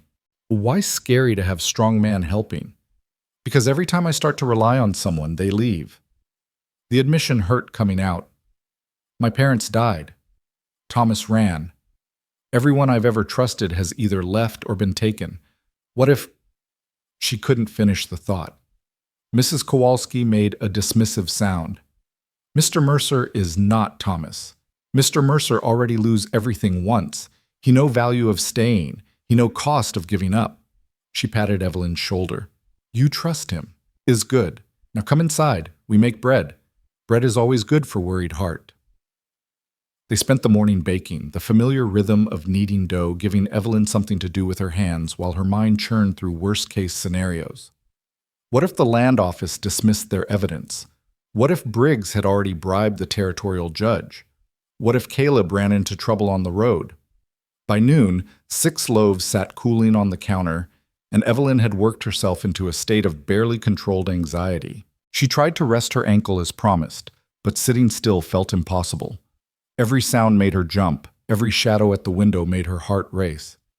"You pace like caged animal," Mrs. Kowalski observed. "Sit. Rest. He will come back." "You don't know that." "I know this. That man look at you like you are answer to prayer he too scared to say. Man who look at woman that way does not leave." The older woman smiled knowingly. "You think I am old fool who see romance everywhere. Maybe it's true. But I also see truth you too stubborn to admit. What truth? That you care for him, maybe even love him, though you not ready to say word yet. Mrs. Kowalski held up a hand to forestall Evelyn's protest. Is all right. Love is scary thing, especially for people who've been hurt, but love is also only thing worth being scared for. Evelyn wanted to argue, wanted to insist that what she felt for Caleb was nothing more than gratitude and partnership. But sitting there in her mother's kitchen, surrounded by the smell of fresh bread and the memory of Caleb's arms around her in the storm, she couldn't quite make herself believe the lie. She cared about him. Somewhere between his arrival and this moment, he'd become essential. Not just useful, not just helpful, but essential in a way that went deeper than labor or convenience. She cared whether he came back safely. She cared whether he was hurt or scared or struggling. She cared in ways that terrified her because caring meant vulnerability, and vulnerability meant the capacity to be devastated all over again. I can't lose anyone else, she whispered. So you close heart and live half-life? Mrs. Kowalski shook her head. Better to love and lose than never love at all. Your mama, she tell me this before she die. She say, I glad I love Evelyn's papa, even though losing him break my heart. Those years together worth the pain of goodbye. You remember this, Miss Evelyn? Love worth the risk. Always. The afternoon dragged on with agonizing slowness. Evelyn tried to do light work around the house, but her ankle throbbed with every step, forcing her back to the chair by the window where she could watch the road. Mrs. Kowalski made soup for supper, the rich smell filling the house, and still there was no sign of Caleb. By the time the sun started its descent toward the horizon, Evelyn's anxiety had transformed into something closer to panic. He should have been back by now, even if everything at the land office took longer than expected. Even if he'd stopped to talk to the judge, he should have been back. I'm going after him, she announced, standing and immediately regretting it as her ankle screamed in protest. You are not, Mrs. Kowalski said firmly. You barely walk. How you ride horse? How you help if he need help? I can't just sit here. Yes, you can. You sit, you wait, you trust. The older woman's voice softened. I know his heart is, but you must trust he come back. He promised you, yes? Then he come back. Evelyn wanted to believe it, wanted to have the kind of faith Mrs. Kowalski seemed to possess so naturally, but every minute that passed felt like confirmation of her worst fears. That she'd been foolish to trust, foolish to hope, foolish to let someone matter. The sun was touching the horizon, painting the sky in shades of orange and gold when she finally heard hoofbeats. She was at the window so fast she nearly fell, her heart in her throat, relief and fear warring in her chest. It was Caleb, riding Duchess hard, pushing the mare faster than was probably wise. Something was wrong. She could see it in the way he sat his saddle, in the urgency of his approach. She was out the door before he'd even reined in, her ankle be damned. What happened? Are you hurt? Caleb swung down from the saddle, his face grim but not defeated. I filed everything with the land office. They've agreed to review our evidence and Briggs' survey, but... He paused, his jaw working. The territorial judge wasn't there. He's in Helena for the next 2 weeks, which means we can't get an emergency injunction until he returns. 2 weeks? Evelyn felt the ground shift beneath her. Briggs gave us 3 days. I know. Caleb pulled the satchel from Duchess's saddle. But I did find something. The land office clerk, a man named Morrison, he remembered your father, said he filed all his property documents properly, always paid his fees on time. Morrison doesn't trust Briggs, said he's had complaints before about boundary disputes that always seem to favor Briggs's claims. That doesn't help us now. No, but Morrison gave me this. Caleb pulled out a rolled paper. It's a copy of the original territorial survey from 1862, certified and official. It shows the boundary exactly where we found the markers. With this in our evidence, Morrison said he'd be willing to issue a preliminary finding in our favor, not legally binding without the judge's approval, but official enough that Briggs would be taking a significant legal risk if he proceeded with impounding cattle. Hope flickered cautiously in Evelyn's chest. Would that be enough to stop him? Maybe. If he's smart, he'll back off and wait for the judge's ruling. Caleb's expression darkened. But if he's desperate or arrogant enough to push forward anyway, we'll have documentation that his actions were illegal, which would strengthen our case for damages. So we wait. We wait, Caleb confirmed, and we prepare for the possibility that he won't wait with us. That evening, over Mrs. Kowalski's soup and fresh bread, they planned their defense. If Briggs tried to impound cattle, they'd document everything: numbers, dates, condition of the animals. They'd ride to town and file formal complaints. They'd make enough noise that Briggs couldn't act with impunity, even if the law was slow to respond. "He's betting you'll fold," Caleb said. "He's betting that a woman alone, struggling to survive, will see his fence going up and his men standing guard, and she'll decide it's easier to sell than fight." "Then he doesn't know me very well," Evelyn replied. "No," Caleb agreed, something warm in his pale eyes. "He really doesn't." Mrs. Kowalski left with promises to return early the next morning, and suddenly Evelyn and Caleb were alone in the quiet house. The oil lamp cast shadows on the walls, and through the window the last light was fading from the sky. "You should rest," Caleb said. "Your ankle is fine." She stood, testing her weight on it. It hurt, but it was manageable. "Caleb, thank you. For riding to town, for fighting for this place, for—" she gestured helplessly. "For everything." "You don't have to thank me." "Yes, I do." She moved closer to him, close enough to see the exhaustion etched into his features, the worry he'd been carrying all day. "You came here with nothing. You owed me nothing, but you've given me everything: your time, your money, your protection." "Why?" He was quiet for a long moment, his gaze steady on hers. "Because the first time in 2 years that I felt anything other than grief was when I saw you standing on that train platform, looking at me like you could see straight through to my broken pieces and didn't care. Because you gave me a reason to get up in the morning that wasn't just surviving until the next day. Because—" he stopped, swallowed hard. "Because you make me want to be someone worth staying for." The words hung between them, raw and honest and devastating in their vulnerability. Evelyn felt tears sting her eyes, felt something in her chest crack open wide. "You are worth staying for," she whispered. "You've always been worth it, Caleb. You just couldn't see it because the grief was too heavy." "And you?" he asked quietly. "Can you see that you're worth fighting for? Worth staying with? Worth loving?" The question stole her breath. Love.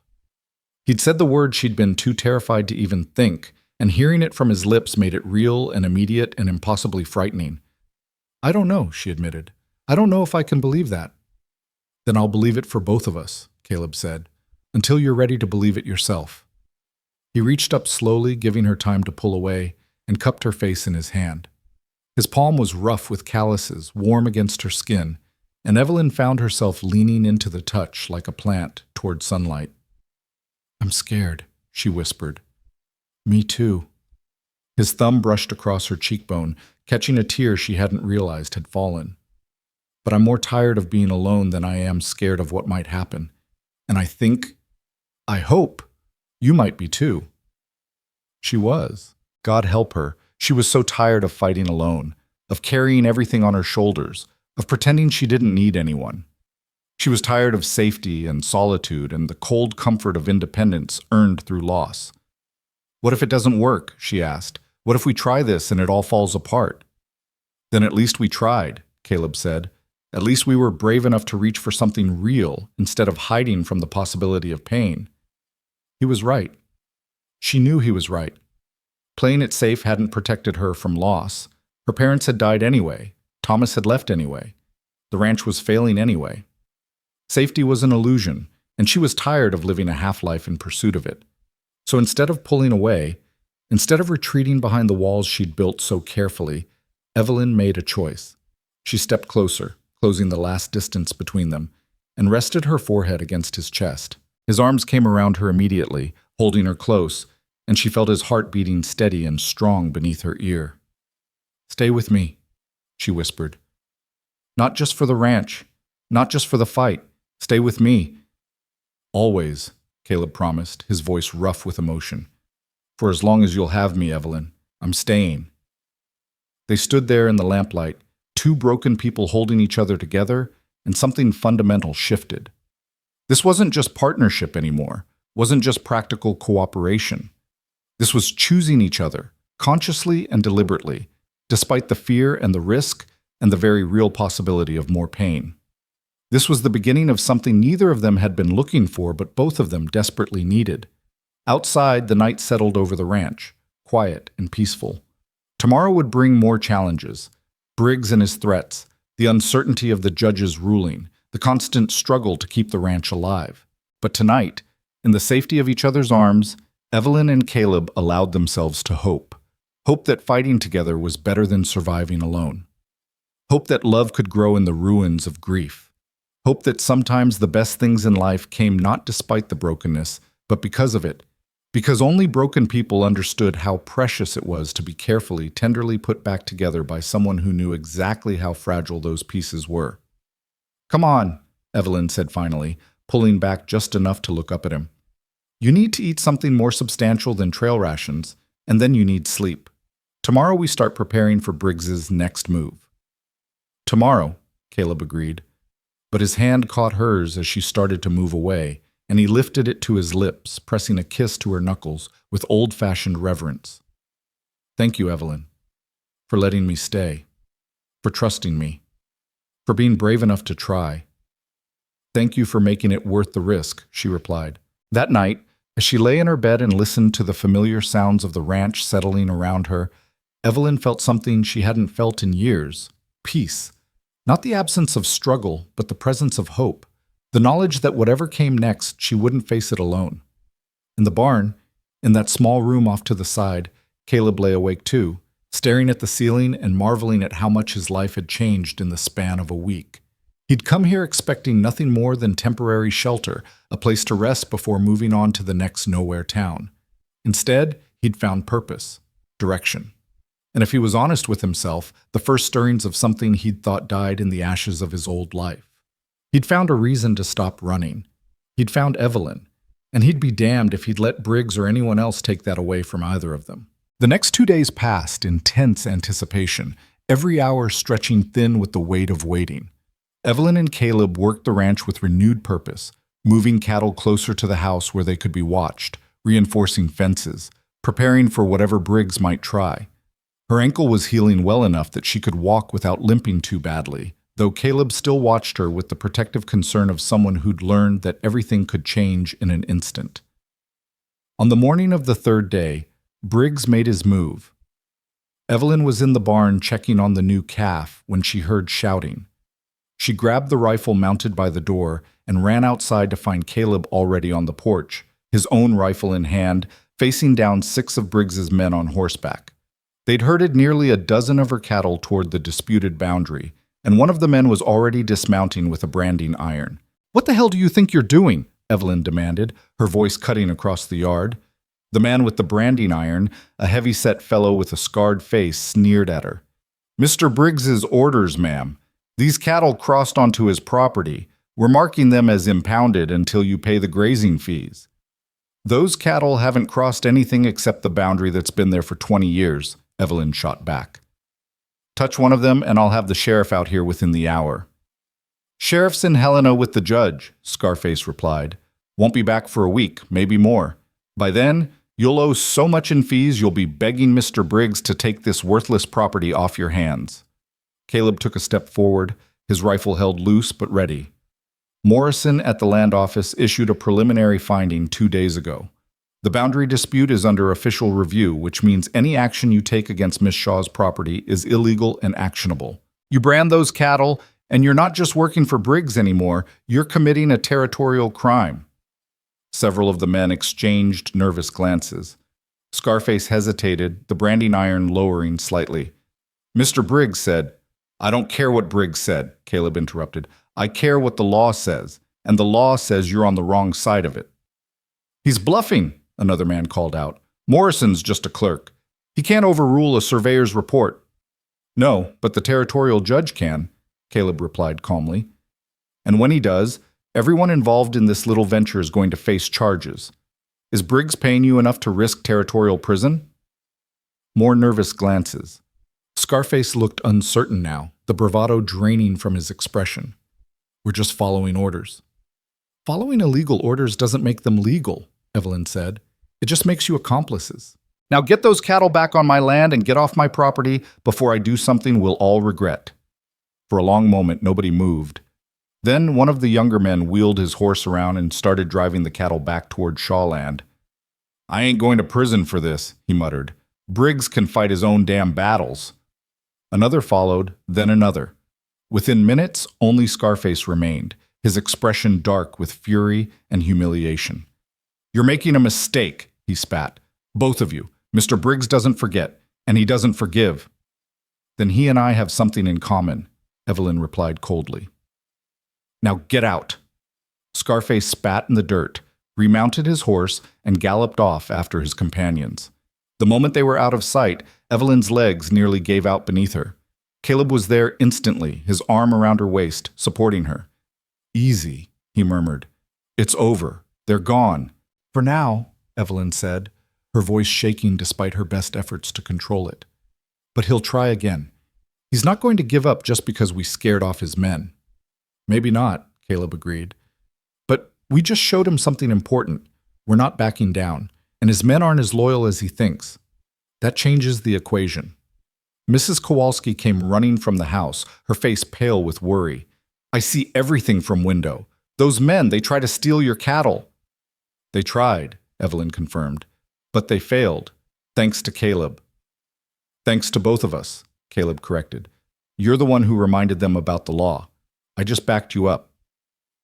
That afternoon, Evelyn insisted on riding into town despite Caleb's protests.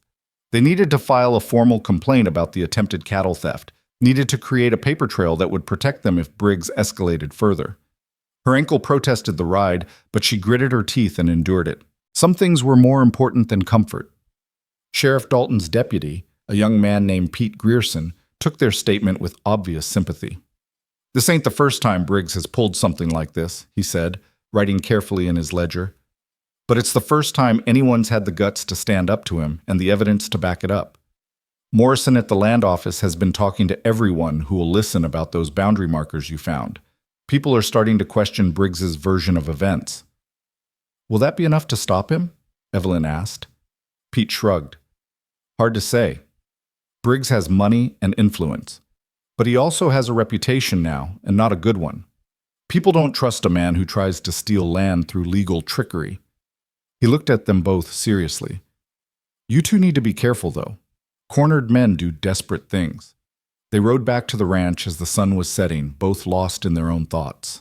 Evelyn couldn't shake the feeling that they were sitting on a powder keg, waiting for the spark that would set everything ablaze. Briggs had been humiliated twice now, first when Caleb stood up to him, then when his own men refused to follow his orders. Men like Briggs didn't take humiliation well. What are you thinking? Caleb asked as they approached the ranch. That we won the battle but not the war, Evelyn replied. That Briggs is going to come at us harder next time. That I'm terrified of what he might do. Then we prepare for the worst and hope for the best.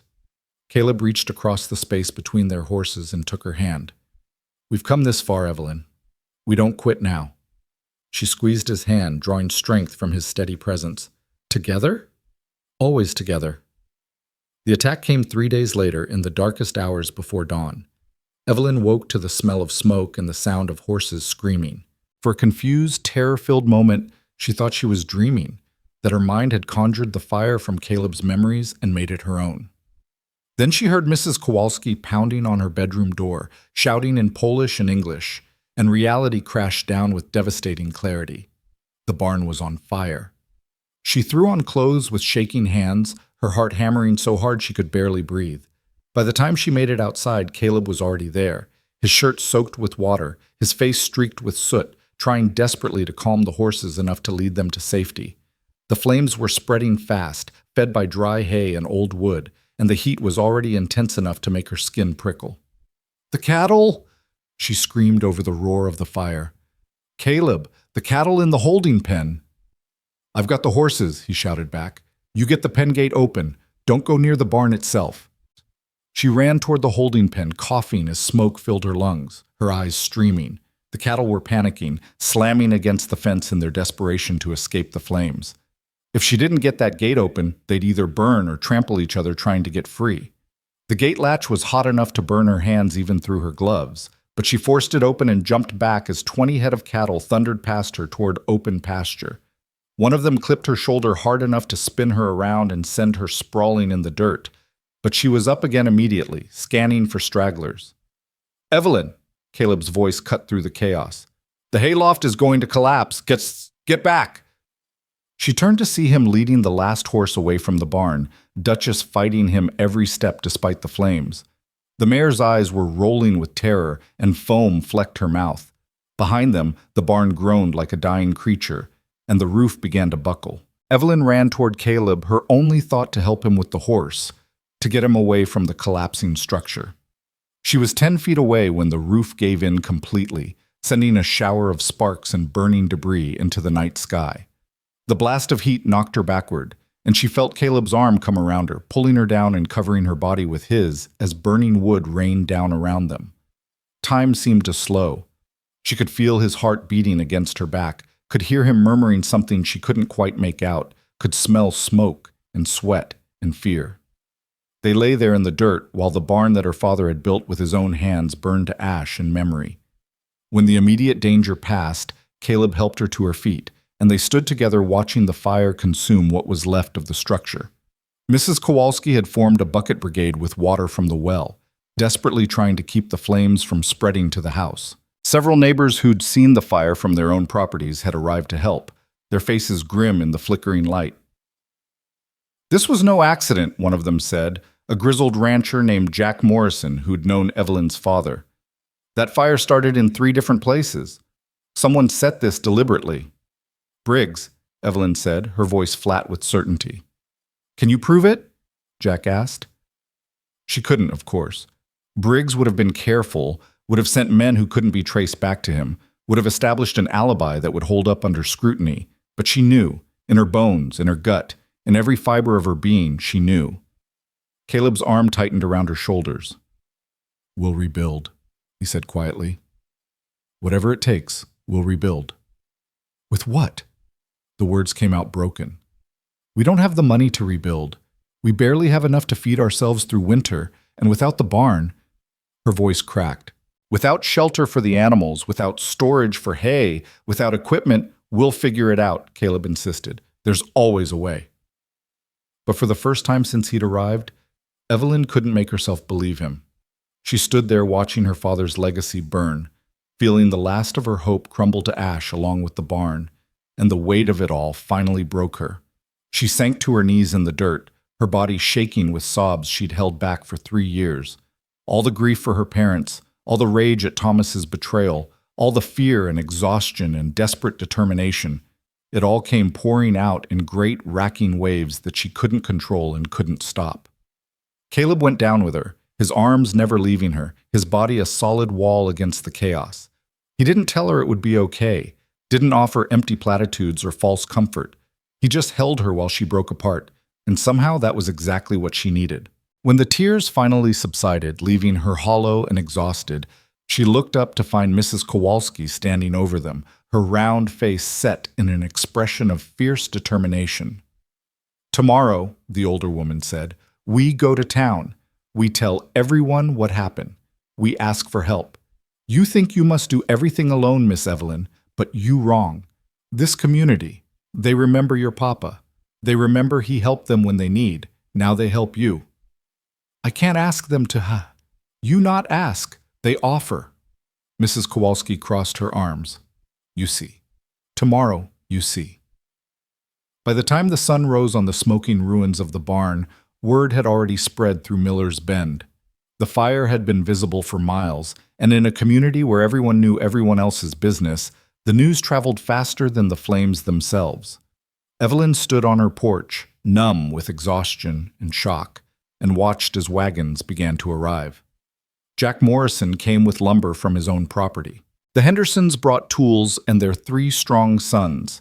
Mrs. Grayson from the general store arrived with food enough to feed an army. One by one, the people of Miller's Bend showed up, ready to work. "Your father built half the barns in this valley," Jack said, clasping Evelyn's shoulder. Time we returned the favor for his daughter. By mid-morning, 20 men were clearing the debris and preparing the foundation for a new barn. The women had set up a cooking station and were feeding everyone who worked. Children ran errands and hauled water. Even old Pastor Williams showed up with a hammer and a determined expression, insisting that the Lord help those who helped each other. Caleb worked alongside them, his shirt soaked with sweat despite the cool morning air, and Evelyn watched him integrate seamlessly into the community that was rallying around her. He joked with the men, accepted advice from the older ranchers, and worked with the tireless determination of someone who understood what it meant to rebuild from ashes. "That man of yours is something special," Mrs. Henderson said, appearing beside Evelyn with a cup of coffee. "Heard he stood up to Briggs 3 times now. Takes courage to face down a man like that." "He's not my—" Evelyn started, then stopped. Because wasn't he? Hadn't they already crossed that invisible line from partnership into something deeper? "Yes," she said instead. "He is special." "Then you better hold on to him," Mrs. Henderson advised. "Good men who know how to stay are rarer than gold." By that afternoon, Sheriff Dalton arrived from Helena, riding hard with the territorial judge beside him. They dismounted at the smoking ruins, and the judge, a silver-haired man named Thurston, surveyed the damage with a grim expression. "I heard about this fire before I was 3 miles outside of town," he said. "Half the territory is talking about it, and about Walter Briggs' attempts to force a sale." He turned to Evelyn. "Miss Shaw, I've reviewed the evidence you submitted to the land office. I've also examined Briggs' survey and interviewed the surveyor who prepared it. Would you like to know what I found?" Evelyn's heart was in her throat. "Yes, sir." "The survey was falsified," Judge Thurston said bluntly. The surveyor admitted under questioning that Briggs paid him to place the boundary in Briggs's favor, despite evidence to the contrary. The boundary markers you and Mr. Mercer discovered confirmed the original 1862 survey. This land, including the creek access, belongs to you without question. Relief hit Evelyn so hard she swayed on her feet. Caleb was there instantly, steadying her, his hand warm on her back. "As for the fire," the judge continued, "we have witness testimony placing 3 of Briggs' men in the area around the time it started. Combined with the obvious pattern of harassment and attempted theft, I'm issuing a warrant for Walter Briggs' arrest on charges of arson, conspiracy to commit fraud, and attempted theft of property." "He won't like that," Sheriff Dalton said, but he was smiling. "Man's got an ego the size of Montana."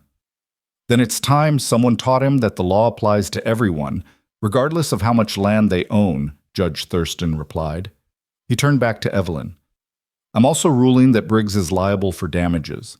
The cost of rebuilding your barn, replacing any lost equipment, and compensating for the distress he's caused. It won't be immediate. These things take time. But you will be made whole, Miss Shaw. That's a promise." Evelyn couldn't speak around the lump in her throat. After years of fighting alone, after all the losses and setbacks and moments of near defeat, justice was finally, impossibly, on her side. "Thank you," she managed. "Thank you." The judge tipped his hat to her, then to Caleb. "Take care of this place, both of you, and take care of each other. That's the real secret to surviving out here, knowing when to rely on someone else." The arrest of Walter Briggs sent shockwaves through the territory. A man of his wealth and influence being held accountable for his actions was rare enough to be remarkable, and the story spread like wildfire. Some said it was about time someone stood up to him. Others muttered about overreach and government interference.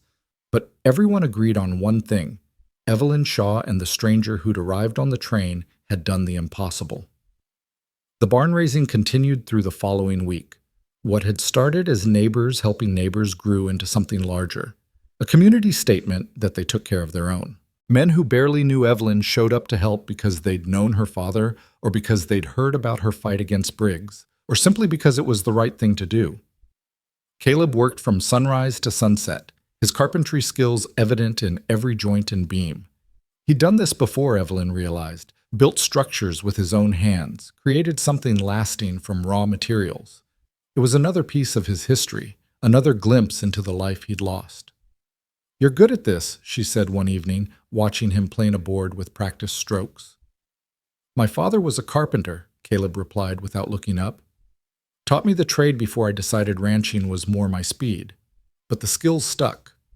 He paused, running his hand along the smooth wood. I built my house in Wyoming, the one that burned. Sarah and I designed it together, where the windows should go, how many rooms we'd need for the children we hoped to have. Took me 8 months to finish it. His jaw clenched. It stood for less than 3 years. Evelyn moved beside him, her hand covering his on the board. I'm sorry. Don't be. He turned his hand over, lacing their fingers together. Building this barn, it's helping, giving me something good to associate with the skills instead of just loss. That's a gift, Evelyn. One I didn't know I needed. You've given me so much more, she said quietly. You've given me hope and partnership and the courage to believe that maybe I don't have to do everything alone. Caleb set down the plane and turned to face her fully, his pale eyes intense in the fading light. I came here with nothing. A bag of clothes and grief so heavy I could barely stand upright. I expected to work a few months, maybe a season, then move on to the next nowhere town. But somewhere between that train platform and this moment, this place became home. You became home. Her breath caught. Caleb, I love you, Evelyn, he said, the words simple and devastating. I didn't mean to, didn't plan for it, but I do. I love your strength and your stubbornness and the way you refuse to give up even when any sane person would. I love the way you care for this land like it's a living thing. I love that you let me stay when you had every reason to send me away.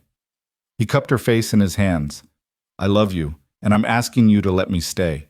Not as hired help, not as temporary partnership, but as your husband, if you'll have me. Tears spilled down Evelyn's cheeks, but for once they were good tears, happy tears, tears born of joy instead of grief. You're sure? Because I come with debt and struggle and a half-rebuilt barn. I come with trauma and trust issues, and a community that's going to watch our every move. I come with everything I want, Caleb interrupted gently. You come with everything I want, Evelyn. The good, the bad, the beautiful, and the broken. All of it. I want all of it. Yes, she whispered. Yes, I'll marry you. I love you too, Caleb Mercer. I love you for staying when staying was hard.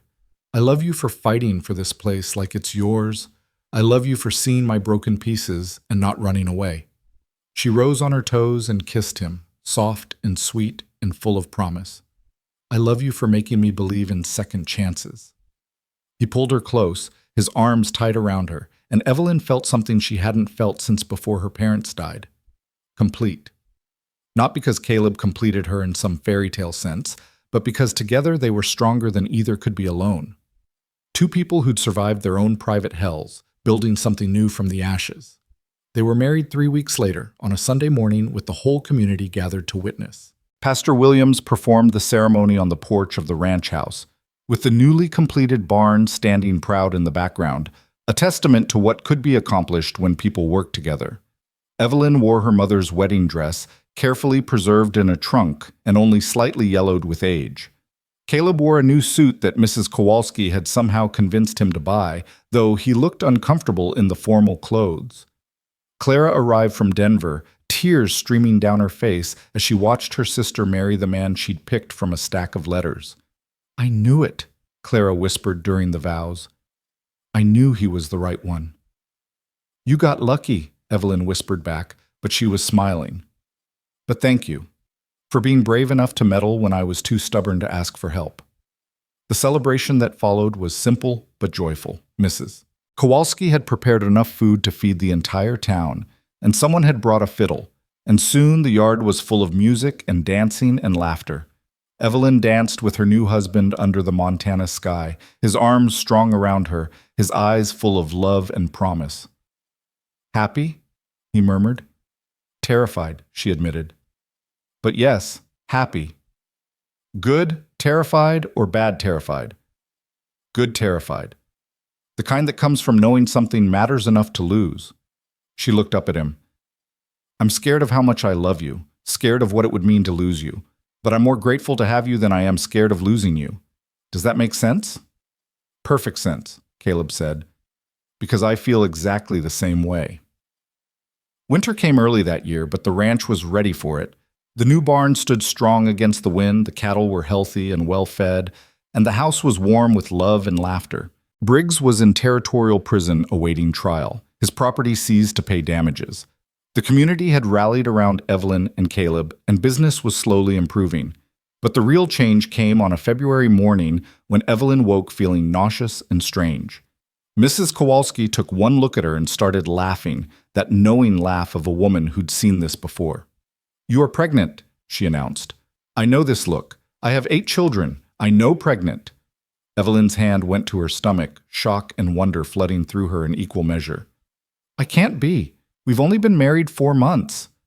"4 months is plenty time," Mrs. Kowalski said, still grinning. "You tell your husband. He will be so happy." She was right. When Evelyn told Caleb that evening, his face went through a series of emotions so fast she couldn't track them all. Shock, joy, fear, and finally a fierce protectiveness that made her eyes sting with tears. "A baby," he whispered, his hand covering hers on her stomach. "We're going to have a baby." "Are you happy?" Evelyn asked, suddenly uncertain. "I know this changes everything. I know you lost." "I lost Emma," Caleb said, his voice thick with emotion. "And that will always hurt. But this," his hand pressed gently against where their child grew, "this isn't replacing her. This is proof that life continues, that love can survive grief, that we can build something beautiful from broken pieces." He kissed her forehead, her cheeks, her lips. "I'm terrified, Evelyn, but I'm also happier than I've been in years. Thank you. Thank you for giving me this." Their daughter was born in October, as the leaves turned gold and the first frost kissed the prairie grass.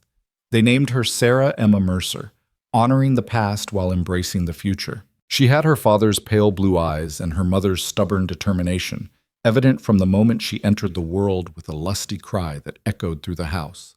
Caleb held his daughter with shaking hands, tears streaming down his face, and Evelyn watched him fall in love all over again. Watched him make peace with his past by embracing his present.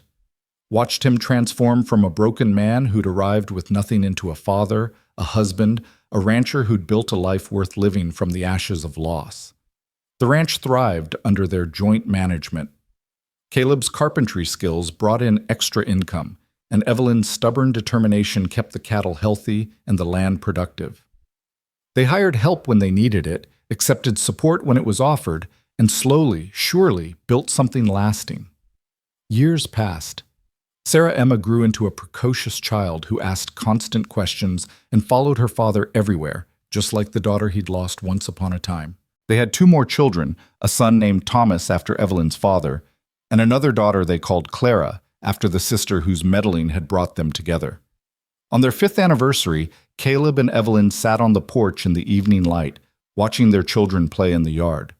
The ranch was prosperous now, the debt paid off, the fences strong, the barn full of healthy cattle, everything her parents had dreamed of and more. "Do you ever think about that day at the train station?" Evelyn asked, her hand in his. "Every day," Caleb admitted. "I think about how close I came to giving up entirely. How if your sister hadn't written that letter, if you hadn't let me stay despite every instinct telling you not to, I'd probably be dead in a ditch somewhere." "Don't say that." "It's true, though." He squeezed her hand. "I was barely surviving, Evelyn, just going through motions, waiting for something to happen that would let me stop fighting. Then I saw you standing on that platform, looking fierce and angry and alive, and something in me woke up, something that had been asleep since the fire." "I saw you cry," Evelyn said softly. "One tear sliding down your cheek, and it broke something in me. Made me remember that I wasn't the only person in the world carrying grief too heavy to name." "That tear saved my life," Caleb said, "because it made you see me as human instead of a threat, made you give me a chance I didn't deserve." "You deserved it," Evelyn corrected. "You deserved everything good that's happened since. And I deserve to have someone who stayed when staying got hard." She leaned her head on his shoulder. "We saved each other, I think. Neither of us could have done this alone." "No," Caleb agreed. "We couldn't. But together," he gestured at the ranch, at their children, at the life they'd built. "Together, We can do anything. Sarah Emma ran up to the porch, her face flushed with excitement. Papa, Mama, look what I found. She held out a small stone, carved with numbers and letters. Is this important? Caleb took the stone carefully, turning it over in his hands, and Evelyn saw recognition dawn in his eyes. This is one of the boundary markers, the ones your mama and I found when we were fighting to save the ranch. Why were you fighting? Sarah Emma asked, her blue eyes wide. Because some things are worth fighting for, Evelyn said. This land, this family, the people we love. Sometimes you have to stand up for what matters, even when it's scary. Were you scared? Their daughter asked. Terrified, Caleb admitted. But your mama was brave enough for both of us. She taught me that being scared doesn't mean giving up. It means caring enough about something to fight for it despite the fear. Sarah Emma considered this seriously, then nodded. When I grow up, I want to be brave like you. You already are, Evelyn said, pulling her daughter close. Just by being here, you're brave. You're our second chance, sweetheart. You and your brother and sister. You're proof that love can survive anything. Later that night, after the children were asleep and the ranch was quiet, Caleb and Evelyn stood together in the barn the community had built, the barn that represented everything they'd overcome. Moonlight streamed through the windows, illuminating the solid beams and careful joints. I never thanked you properly, Evelyn said. For what? For that day you arrived, for seeing past my anger and fear to the person underneath, for staying when I gave you every reason to leave, for fighting for this place like it was yours, for loving me despite all my broken pieces. Your broken pieces are what make you beautiful, Caleb said. They're what taught you strength and compassion and the ability to survive anything. I didn't fall in love with some perfect version of you. I fell in love with the real you, complicated and stubborn and absolutely extraordinary. I love you, Evelyn whispered. Then, now, always, for as long as we both shall live. And beyond, Caleb added, because some loves survive even death. I know that now. Sarah and Emma, they're still with me. They always will be. But so are you and our children. And that's the miracle, Evelyn. That the heart can hold both grief and joy, both loss and love, both past and present without diminishing either one. They stood there in the barn, two people who'd found each other in their darkest moments and built something beautiful from shared pain. Outside, the Montana wind whispered across the prairie grass. Inside, their children slept safe and warm, and between them flowed the kind of love that only comes from weathering storms together, deep and tested and absolutely unbreakable. The ranch that had nearly died was thriving. The woman who'd sworn never to trust again had opened her heart. The man who'd lost everything had found a reason to live. And it all started with a stranger's tear on a train platform and a chance that neither of them had been looking for, but both had been desperately, unknowingly, searching for all along. Sometimes, Evelyn thought, as she and Caleb walked hand in hand back to the house, the best things in life come when you're not looking for them. When you're too busy surviving to notice that rescue might be arriving on the afternoon train, dusty and tired and carrying grief you recognize because it mirrors your own. Sometimes love doesn't announce itself with trumpets and fanfare. Sometimes it arrives quietly, in work boots and a worn shirt, and asks nothing more than a chance to prove itself worthy of staying. And sometimes, just sometimes, the people brave enough to take that chance find everything they never knew they needed. As they reached the porch, Caleb paused and looked back at the ranch, at the barn standing proud against the night sky, at the corrals full of healthy cattle, at the land that had been saved through determination and community and love. Thank you, he said simply. For what? For being brave enough to let a stranger stay. For seeing past my grief to the person I could become again. For giving me a home when I'd lost mine. For everything, Evelyn. For absolutely everything. She rose on her toes and kissed him, soft and sweet and full of 5 years of love earned and tested and proven true. Thank you for teaching me that needing someone isn't weakness, that accepting help is strength, that love is always worth the risk, even when the risk feels unbearable. They went inside together, closing the door on the Montana night, and somewhere in the house, a child cried out from a dream. They went to comfort her together, the way they did everything, as partners, as equals, as two people who'd learned that the strongest foundations are built on shared vulnerability and the courage to try again. The stranger from the train had become a husband, a father, a pillar of the community. The woman who'd needed no one had learned to lean on someone and found herself stronger for it. And the ranch that had nearly been lost became a testament to what's possible when people refuse to give up. On the land, on each other, on the possibility that brokenness can be the beginning of something beautiful instead of the end. Years later, when their grandchildren asked about how they'd met, Evelyn and Caleb would sit on that same porch and tell the story. About a mail-order arrangement neither had wanted, about a tear that changed everything, about a storm that brought them together, about a fight that taught them to stand as one, about love that grew in the ruins of grief and proved strong enough to weather anything.